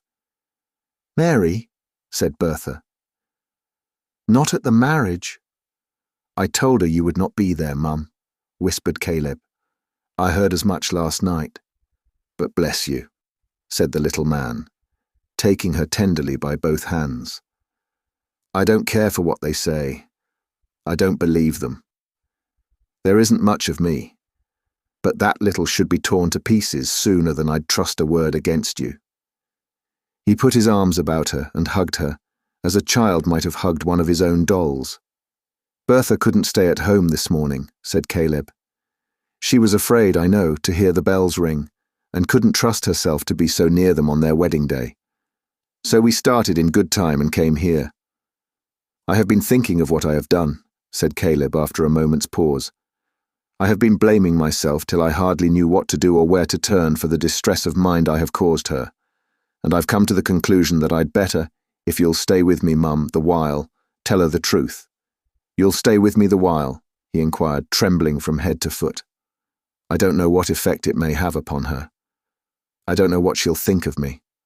I don't know that she'll ever care for her poor father afterwards. But it's best for her that she should be undeceived, and I must bear the consequences as I deserve." "Mary," said Bertha, "where is your hand? Ah, here it is, pressing it to her lips with a smile and drawing it through her arm. "I heard them speaking softly among themselves last night of some blame against you. They were wrong." The carrier's wife was silent. Caleb answered for her. "They were wrong," he said. "I knew it," cried Bertha proudly. "I told them so. I scorn to hear a word. Blame her with justice." She pressed the hand between her own and the soft cheek against her face. "No, I'm not so blind as that." Her father went on one side of her, while Dot remained upon the other, holding her hand. "I know you all," said Bertha, "better than you think. But none so well as her. Not even you, father. There is nothing half so real and so true about me as she is. If I could be restored to sight this instant, and not a word were spoken, I could choose her from a crowd. My sister." "Bertha, my dear," said Caleb, "I have something on my mind I want to tell you, while we three are alone. Hear me kindly. I have a confession to make to you, my darling." "A confession, father?" "I have wandered from the truth, and lost myself, my child," said Caleb, with a pitiable expression in his bewildered face. "I have wandered from the truth, intending to be kind to you, and have been cruel." She turned her wonder-stricken face towards him and repeated, "Cruel." "He accuses himself too strongly, Bertha," said Dot. "You'll say so presently. You'll be the first to tell him so." "He cruel to me," cried Bertha, with a smile of incredulity. "Not meaning it, my child," said Caleb. "But I have been, though I never suspected it till yesterday. My dear blind daughter, hear me and forgive me. The world you live in, heart of mine, doesn't exist as I have represented it. The eyes you have trusted in have been false to you." She turned her wonder-stricken face towards him still, but drew back and clung closer to her friend. "Your road in life was rough, my poor one," said Caleb, "and I meant to smooth it for you. I have altered objects, changed the characters of people, invented many things that never have been, to make you happier. I have had concealments from you, put deceptions on you, God forgive me, and surrounded you with fancies. But living people are not fancies," she said hurriedly, and turning very pale and still retiring from him. "You can't change them." "I have done so, Bertha," pleaded Caleb. "There is one person that you know, my dove." "Oh, father, why do you say I know?" she answered in a term of keen reproach. "What and whom do I know? I who have no leader, I so miserably blind." In the anguish of her heart, she stretched out her hands, as if she were groping her way, then spread them, in a manner most forlorn and sad, upon her face. "The marriage that takes place today," said Caleb, "is with a stern, sordid, grinding man. A hard master to you and me, my dear, for many years. Ugly in his looks and in his nature. Cold and callous always. Unlike what I have painted him to you in everything, my child. In everything." "Oh, why?" cried the blind girl, tortured as it seemed almost beyond endurance. "Why did you ever do this? Why did you ever fill my heart so full, and then come in like death, and tear away the objects of my love? Oh, heaven, how blind I am! How helpless and alone!" Her afflicted father hung his head, and offered no reply but in his penitence and sorrow. She had been but a short time in this passion of regret, when the cricket on the hearth, unheard by all but her, began to chirp, not merrily, but in a low, faint, sorrowing way. It was so mournful that her tears began to flow, and when the presence which had been beside the carrier all night appeared behind her, pointing to her father, they fell down like rain. She heard the cricket voice more plainly soon, and was conscious through her blindness of the presence hovering about her father. "Mary," said the blind girl, "tell me what my home is, what it truly is." "It is a poor place, Bertha, very poor and bare indeed. The house will scarcely keep out wind and rain another winter." "It is as roughly shielded from the weather, Bertha," Dot continued in a low, clear voice, "as your poor father in his sackcloth coat." The blind girl, greatly agitated, rose and led the carrier's little wife aside. "Those presents that I took such care of, that came almost at my wish, and were so dearly welcome to me," she said, trembling. "Where did they come from? Did you send them?" "No." "Who then?" Dot saw she knew already and was silent. The blind girl spread her hands before her face again, but in quite another manner now. "Dear Mary, a moment. One moment. More this way. Speak softly to me. You are true, I know. You'd not deceive me now, would you?" "No, Bertha, indeed." "No, I am sure you would not. You have too much pity for me. Mary, look across the room to where we were just now, to where my father is. My father, so compassionate and loving to me. And tell me what you see." "I see," said Dot, who understood her well, "an old man sitting in a chair and leaning sorrowfully on the back with his face resting on his hand, as if his child should comfort him, Bertha." "Yes, yes, she will. Go on. He is an old man, worn with care and work. He is a spare, dejected, thoughtful, grey-haired man. I see him now, despondent and bowed down, and striving against nothing. But Bertha, I have seen him many times before, and striving hard in many ways for one great sacred object. And I honour his grey head, and bless him." The blind girl broke away from her, and throwing herself upon her knees before him, took the grey head to her breast. "It is my sight restored. It is my sight," she cried. "I have been blind, and now my eyes are open. I never knew him. To think I might have died, and never truly seen the father who has been so loving to me." There were no words for Caleb's emotion. "There is not a gallant figure on this earth," exclaimed the blind girl, holding him in her embrace, "that I would love so dearly and would cherish so devotedly as this, the greyer and more worn, the dearer father. Never let them say I am blind again. There's not a furrow in his face, there's not a hair upon his head, that shall be forgotten in my prayers and thanks to heaven." Caleb managed to articulate "my Bertha." "And in my blindness I believed him," said the girl, caressing him with tears of exquisite affection, "to be so different. And having him beside me day by day, so mindful of me, always, never dreamed of this." "The fresh smart father in the blue coat, Bertha," said poor Caleb. "He's gone." "Nothing is gone," she answered. "Dearest father, no. Everything is here, in you.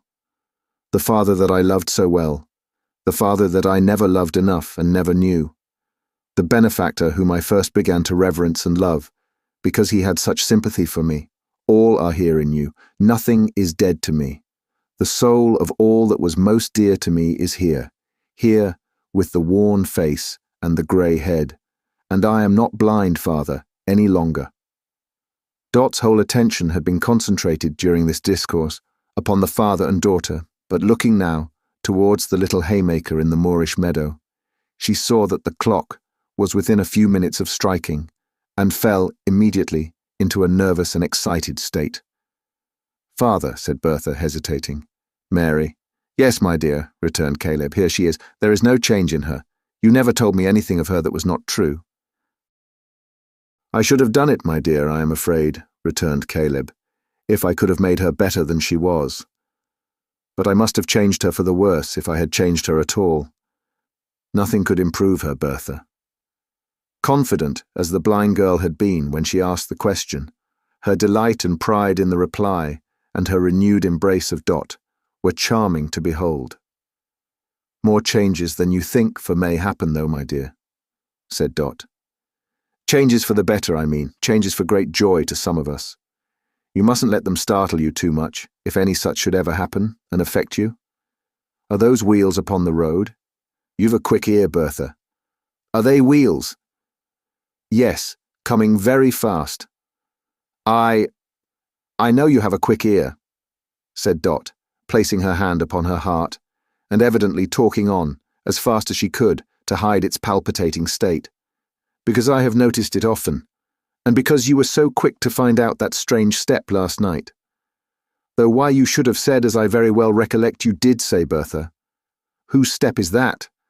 and why you should have taken any greater observation of it than of any other step, I don't know. Though, as I said just now, there are great changes in the world, great changes, and we can't do better than prepare ourselves to be surprised at hardly anything." Caleb wondered what this meant, perceiving that she spoke to him, no less than to his daughter.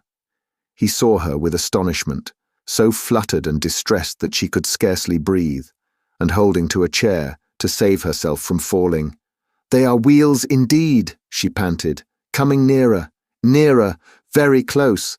And now you hear them stopping at the garden gate, and now you hear a step outside the door, the same step, Bertha, is it not? And now—" She uttered a wild cry of uncontrollable delight, and running up to Caleb put her hands upon his eyes, as a young man rushed into the room, and flinging away his hat into the air came sweeping down upon them. "Is it over?" cried Dot. "Yes, happily over. Yes. Do you recollect the voice, dear Caleb? Did you ever hear the like of it before?" cried Dot. "If my boy in the golden South Americas was alive," said Caleb, trembling. "He is alive!" shrieked Dot, removing her hands from his eyes and clapping them in ecstasy. "Look at him. See where he stands before you, healthy and strong. Your own dear son, your own dear living, loving brother, Bertha. All honour to the little creature for her transports. All honour to her tears and laughter when the three were locked in one another's arms. All honour to the heartiness with which she met the sunburnt sailor fellow, with his dark, streaming hair halfway, and never turned her rosy little mouth aside, but suffered him to kiss it freely, and to press her to his bounding heart. And honour to the cuckoo too, why not, for bursting out of the trap-door in the Moorish palace like a housebreaker, and hiccoughing 12 times on the assembled company, as if he had got drunk for joy.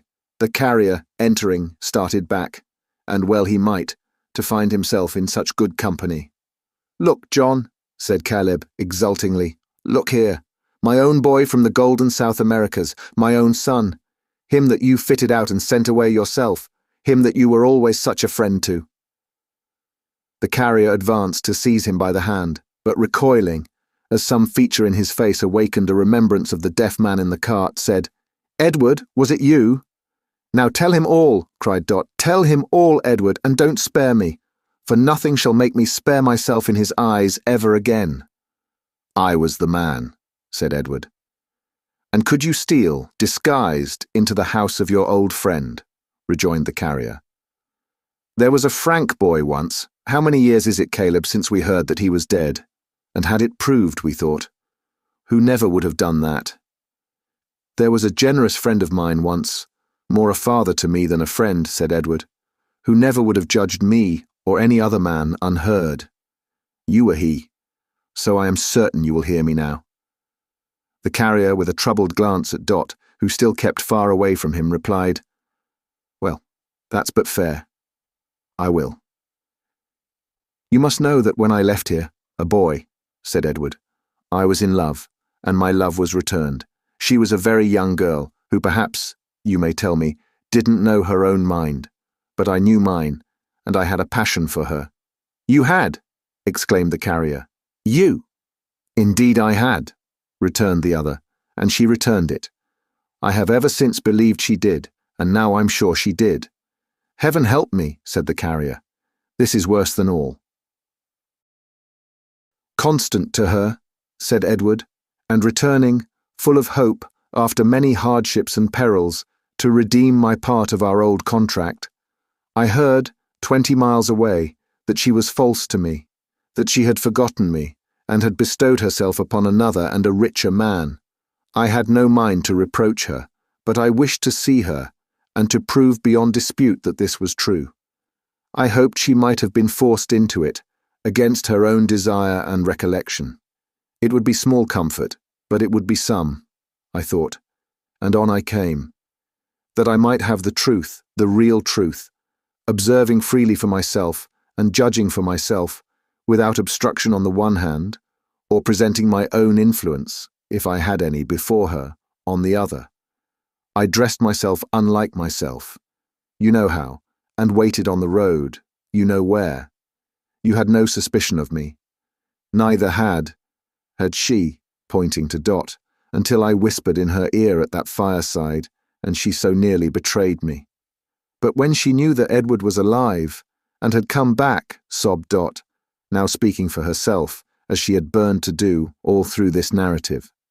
And when she knew his purpose, she advised him by all means to keep his secret close. For his old friend John Peerybingle was much too open in his nature, and too clumsy in all artifice. Being a clumsy man in general, said Dot, half laughing and half crying, to keep it for him. And when she, "That's me, John," sobbed the little woman, told him all, and how his sweetheart had believed him to be dead, and how she had at last been over-persuaded by her mother into a marriage which the silly, dear old thing called advantageous, and when she, "That's me again, John," told him they were not yet married, though close upon it, and that it would be nothing but a sacrifice if it went on, for there was no love on her side, and when he went nearly mad with joy to hear it, then she, "That's me again," said she would go between them, as she had often done before in old times, John, and would sound his sweetheart, and be sure that what she, "Me again, John," said and thought was right, and it was right, John, and they were brought together, John, and they were married, John, an hour ago, and here's the bride, and Gruffen Tackleton may die a bachelor, and I'm a happy little woman, May, God bless you. She was an irresistible little woman, if that be anything to the purpose, and never so completely irresistible as in her present transports. There never were congratulations so endearing and delicious as those she lavished on herself and on the bride. Amid the tumult of emotions in his breast, the honest carrier had stood, confounded. Flying now towards her, Dot stretched out her hand to stop him and retreated as before. "No, John, no, hear all. Don't love me any more, John, till you've heard every word I have to say. It was wrong to have a secret from you, John. I'm very sorry. I didn't think it any harm till I came and sat down by you on the little stool last night. But when I knew, by what was written in your face, that you had seen me walking in the gallery with Edward, and when I knew what you thought, I felt how giddy and how wrong it was. But oh dear, John, how could you think so?" Little woman, how she sobbed again. John Peerybingle would have caught her in his arms. But no, she wouldn't let him. "Don't love me yet, please, John. Not for a long time yet. When I was sad about this intended marriage, dear, it was because I remembered May and Edward such young lovers, and knew that her heart was far away from Tackleton. You believe that now, don't you, John?" John was going to make another rush at this appeal, but she stopped him again. "No, keep there, please, John. When I laugh at you, as I sometimes do, John, and call you clumsy and a dear old goose and names of that sort, it's because I love you, John, so well, and take such pleasure in your ways, and wouldn't see you altered in the least respect to have you made a king tomorrow." "Hurrah," said Caleb with unusual vigour. "My opinion. And when I speak of people being middle-aged and steady, John, and pretend that we are a humdrum couple going on in a jog-trot sort of way, it's only because I'm such a silly little thing, John, that I like sometimes to act a kind of play with baby and all that, and make believe." She saw that he was coming and stopped him again, but she was very nearly too late. No, don't love me for another minute or two, if you please, John. What I want most to tell you, I have kept to the last. My dear, good, generous John, when we were talking the other night about the cricket, I had it on my lips to say that at first I did not love you quite so dearly as I do now, that when I first came home here, I was half afraid I mightn't learn to love you every bit as well as I hoped and prayed I might, being so very young, John. But dear John, every day and hour I loved you more and more, and if I could have loved you better than I do, the noble words I heard you say this morning would have made me. But I can't. All the affection that I had, it was a great deal, John, I gave you, as you well deserve, long, long ago, and I have no more left to give. Now, my dear husband, take me to your heart again. That's my home, John, and never, never think of sending me to any other. You never will derive so much delight from seeing a glorious little woman in the arms of a third party as you would have felt if you had seen Dot run into the carrier's embrace. It was the most complete, unmitigated, soul-fraught little piece of earnestness that ever you beheld in all your days. You may be sure the carrier was in a state of perfect rapture, and you may be sure Dot was likewise, and you may be sure they all were, inclusive of Miss Slowboy, who wept copiously for joy, and wishing to include her young charge in the general interchange of congratulations, handed round the baby to everybody in succession, as if it were something to drink. But now, the sound of wheels was heard again, outside the door, and somebody exclaimed that Gruff and Tackleton was coming back. Speedily that worthy gentleman appeared, looking warm and flustered. "Why, what the devil's this, John Peerybingle?" said Tackleton. "There's some mistake. I appointed Mrs. Tackleton to meet me at the church, and I'll swear I passed her on the road on her way here. Oh, here she is. I beg your pardon, sir. I haven't the pleasure of knowing you. But if you can do me the favour to spare this young lady, she has rather a particular engagement this morning." "But I can't spare her," returned Edward. "I couldn't think of it. What do you mean, you vagabond?" said Tackleton. "I mean that, as I can make allowance for your being vexed," returned the other with a smile. "I am as deaf to harsh discourse this morning as I was to all discourse last night." The look that Tackleton bestowed upon him, and the start he gave. "I am sorry, sir," said Edward, holding out May's left hand, and especially the third finger, "that the young lady can't accompany you to church, but as she has been there once this morning, perhaps you'll excuse her." Tackleton looked hard at the third finger, and took a little piece of silver paper, apparently containing a ring, from his waistcoat pocket. "Miss Slowboy," said Tackleton, "will you have the kindness to throw that in the fire?" "Thank you. It was a previous engagement, quite an old engagement, that prevented my wife from keeping her appointment with you, I assure you," said Edward. "Mr. Tackleton will do me the justice to acknowledge that I revealed it to him faithfully, and that I told him many times I never could forget it," said May, blushing. "Oh, certainly," said Tackleton. "Oh, to be sure. Oh, it's all right. It's quite correct." "Mrs. Edward Plummer, I infer." "That's the name," returned the bridegroom. "Ah, I shouldn't have known you, sir," said Tackleton, scrutinizing his face narrowly and making a low bow. "I give you joy, sir. Thank you." "Mrs. Peerybingle," said Tackleton, turning suddenly to where she stood with her husband, "I am sorry. You haven't done me a very great kindness. But upon my life I am sorry. You are better than I thought you. John Peerybingle, I am sorry. You understand me? That's enough.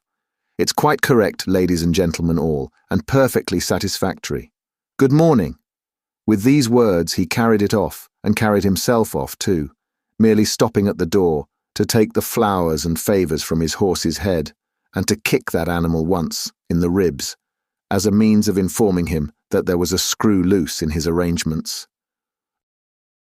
Of course it became a serious duty now to make such a day of it, as should mark these events for a high feast and festival in the Peerybingle calendar for evermore.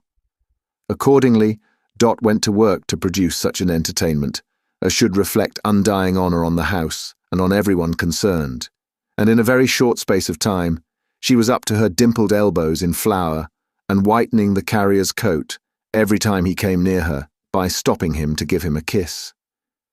That good fellow washed the greens and peeled the turnips and broke the plates and upset iron pots full of cold water on the fire and made himself useful in all sorts of ways, while a couple of professional assistants, hastily called in from somewhere in the neighbourhood, as on a point of life or death, ran against each other in all the doorways and round all the corners, and everybody tumbled over Tilly Slowboy and the baby, everywhere. Tilly never came out in such force before. Her ubiquity was the theme of general admiration. She was a stumbling block in the passage at 25 minutes past 2, a man-trap in the kitchen at 2:30 precisely, and a pitfall in the garret at 25 minutes to 3. The baby's head was, as it were, a test and touchstone for every description of matter, animal, vegetable, and mineral. Nothing was in use that day that didn't come, at some time or other, into close acquaintance with it. Then there was a great expedition set on foot to go and find out Mrs. Fielding, and to be dismally penitent to that excellent gentlewoman, and to bring her back by force if needful, to be happy and forgiving. And when the expedition first discovered her, she would listen to no terms at all, but said an unspeakable number of times that ever she should have lived to see the day, and couldn't be got to say anything else except, "Now carry me to the grave," which seemed absurd, on account of her not being dead or anything at all like it. After a time she lapsed into a state of dreadful calmness, and observed that when that unfortunate train of circumstances had occurred in the indigo trade, she had foreseen that she would be exposed during her whole life to every species of insult and contumely, and that she was glad to find it was the case and begged they wouldn't trouble themselves about her, for what was she, oh dear, a nobody, but would forget that such a being lived and would take their course in life without her. From this bitterly sarcastic mood she passed into an angry one, in which she gave vent to the remarkable expression that the worm would turn if trodden on, and after that she yielded to a soft regret, and said if they had only given her their confidence, what might she not have had it in her power to suggest? Taking advantage of this crisis in her feelings, the expedition embraced her, and she very soon had her gloves on, and was on her way to John Peerybingle's in a state of unimpeachable gentility, with a paper parcel at her side containing a cap of state, almost as tall and quite as stiff as a mitre. Then there were Dot's father and mother to come, in another little chaise, and they were behind their time, and fears were entertained, and there was much looking out for them down the road, and Mrs. Fielding always would look in the wrong and morally impossible direction, and being apprised thereof, hoped she might take the liberty of looking where she pleased. At last they came, a chubby little couple, jogging along in a snug and comfortable little way that quite belonged to the Dot family, and Dot and her mother side by side were wonderful to see. They were so like each other. Then Dot's mother had to renew her acquaintance with May's mother, and May's mother always stood on her gentility, and Dot's mother never stood on anything but her active little feet. And old Dot, so to call Dot's father, I forgot it wasn't his right name, but never mind, took liberties, and shook hands at first sight, and seemed to think a cap but so much starch and muslin, and didn't defer himself at all to the indigo trade, but said there was no help for it now, and, in Mrs. Fielding's summing up, was a good-natured kind of man, but coarse, my dear. I wouldn't have missed Dot, doing the honours in her wedding gown, my benison on her bright face, for any money. No, nor the good carrier, so jovial and so ruddy, at the bottom of the table, nor the brown, fresh sailor fellow, and his handsome wife, nor anyone among them. To have missed the dinner would have been to miss as jolly and as stout a meal as man need eat, and to have missed the overflowing cups in which they drank the wedding day would have been the greatest miss of all. After dinner, Caleb sang the song about the sparkling bowl. As I'm a living man, hoping to keep so for a year or two, he sang it through. And by the by, a most unlooked-for incident occurred just as he finished the last verse. There was a tap at the door, and a man came staggering in, without saying with your leave or by your leave, with something heavy on his head. Setting this down in the middle of the table, symmetrically in the centre of the nuts and apples, he said, "Mr. Tackleton's compliments, and as he hasn't got any use for the cake himself, perhaps you'll eat it." And with those words, he walked off. There was some surprise among the company, as you may imagine. Mrs. Fielding, being a lady of infinite discernment, suggested that the cake was poisoned, and related a narrative of a cake which, within her knowledge, had turned a seminary for young ladies blue. But she was overruled by acclamation, and the cake was cut by May, with much ceremony and rejoicing. I don't think anyone had tasted it when there came another tap at the door, and the same man appeared again, having under his arm a vast brown paper parcel. "Mr. Tackleton's compliments, and he's sent a few toys for the baby. They aren't ugly." After the delivery of which expressions, he retired again. The whole party would have experienced great difficulty in finding words for their astonishment, even if they had had ample time to seek them. But they had none at all, for the messenger had scarcely shut the door behind him when there came another tap, and Tackleton himself walked in. "Mrs. Peerybingle," said the toy merchant, hat in hand. "I'm sorry. I'm more sorry than I was this morning. I have had time to think of it. John Peerybingle. I'm sour by disposition, but I can't help being sweetened, more or less, by coming face to face with such a man as you. Caleb, this unconscious little nurse gave me a broken hint last night, of which I have found the thread. I blush to think how easily I might have bound you and your daughter to me, and what a miserable idiot I was when I took her for one. Friends, one and all, my house is very lonely tonight. I have not so much as a cricket on my hearth. I have scared them all away. Be gracious to me. Let me join this happy party." He was at home in 5 minutes. You never saw such a fellow. What had he been doing with himself all his life? Never to have known before his great capacity of being jovial. Or what had the fairies been doing with him, to have effected such a change? "John, you won't send me home this evening, will you?" whispered Dot. He had been very near it, though. There wanted but one living creature to make the party complete, and in the twinkling of an eye there he was, very thirsty with hard running, and engaged in hopeless endeavours to squeeze his head into a narrow pitcher. He had gone with the cart to its journey's end, very much disgusted with the absence of his master, and stupendously rebellious to the deputy. After lingering about the stable for some little time, vainly attempting to incite the old horse to the mutinous act of returning on his own account, he had walked into the tap-room and laid himself down before the fire. But suddenly, yielding to the conviction that the deputy was a humbug and must be abandoned, he had got up again, turned tail, and come home.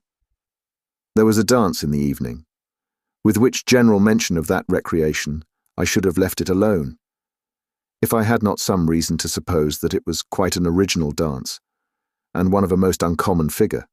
It was formed in an odd way, in this way. Edward, that sailor fellow, a good, free, dashing sort of a fellow he was, had been telling them various marvels concerning parrots and mines and Mexicans and gold dust, when all at once he took it in his head to jump up from his seat and propose a dance. For Bertha's harp was there, and she had such a hand upon it as you seldom hear. Dot, sly little piece of affectation when she chose, said her dancing days were over. I think because the carrier was smoking his pipe, and she liked sitting by him best. Mrs. Fielding had no choice, of course, but to say her dancing days were over after that, and everybody said the same, except May. May was ready. So May and Edward got up, amid great applause, to dance alone, and Bertha played her liveliest tune. Well, if you'll believe me, they have not been dancing 5 minutes when suddenly the carrier flings his pipe away, takes Dot round the waist, dashes out into the room, and starts off with her toe and heel quite wonderfully. Tackleton no sooner sees this than he skims across to Mrs. Fielding, takes her round the waist, and follows suit. Old Dot no sooner sees this than up he is, all alive, whisks off Mrs. Dot in the middle of the dance, and is the foremost there. Caleb no sooner sees this than he clutches Tilly Slowboy by both hands and goes off at score. Miss Slowboy, firm in the belief that diving hotly in among the other couples and effecting any number of concussions with them is your only principle of footing it. Hark, how the cricket joins the music with its chirp, chirp, chirp, and how the kettle hums. But what is this? Even as I listen to them, blithely, and turn towards Dot, for one last glimpse of a little figure very pleasant to me, she and the rest have vanished into air, and I am left alone. A cricket sings upon the hearth, a broken child's toy lies upon the ground, and nothing else remains. Thank you for listening. If you like our recordings, consider liking this video and subscribing to our channel so you don't miss any more audiobooks.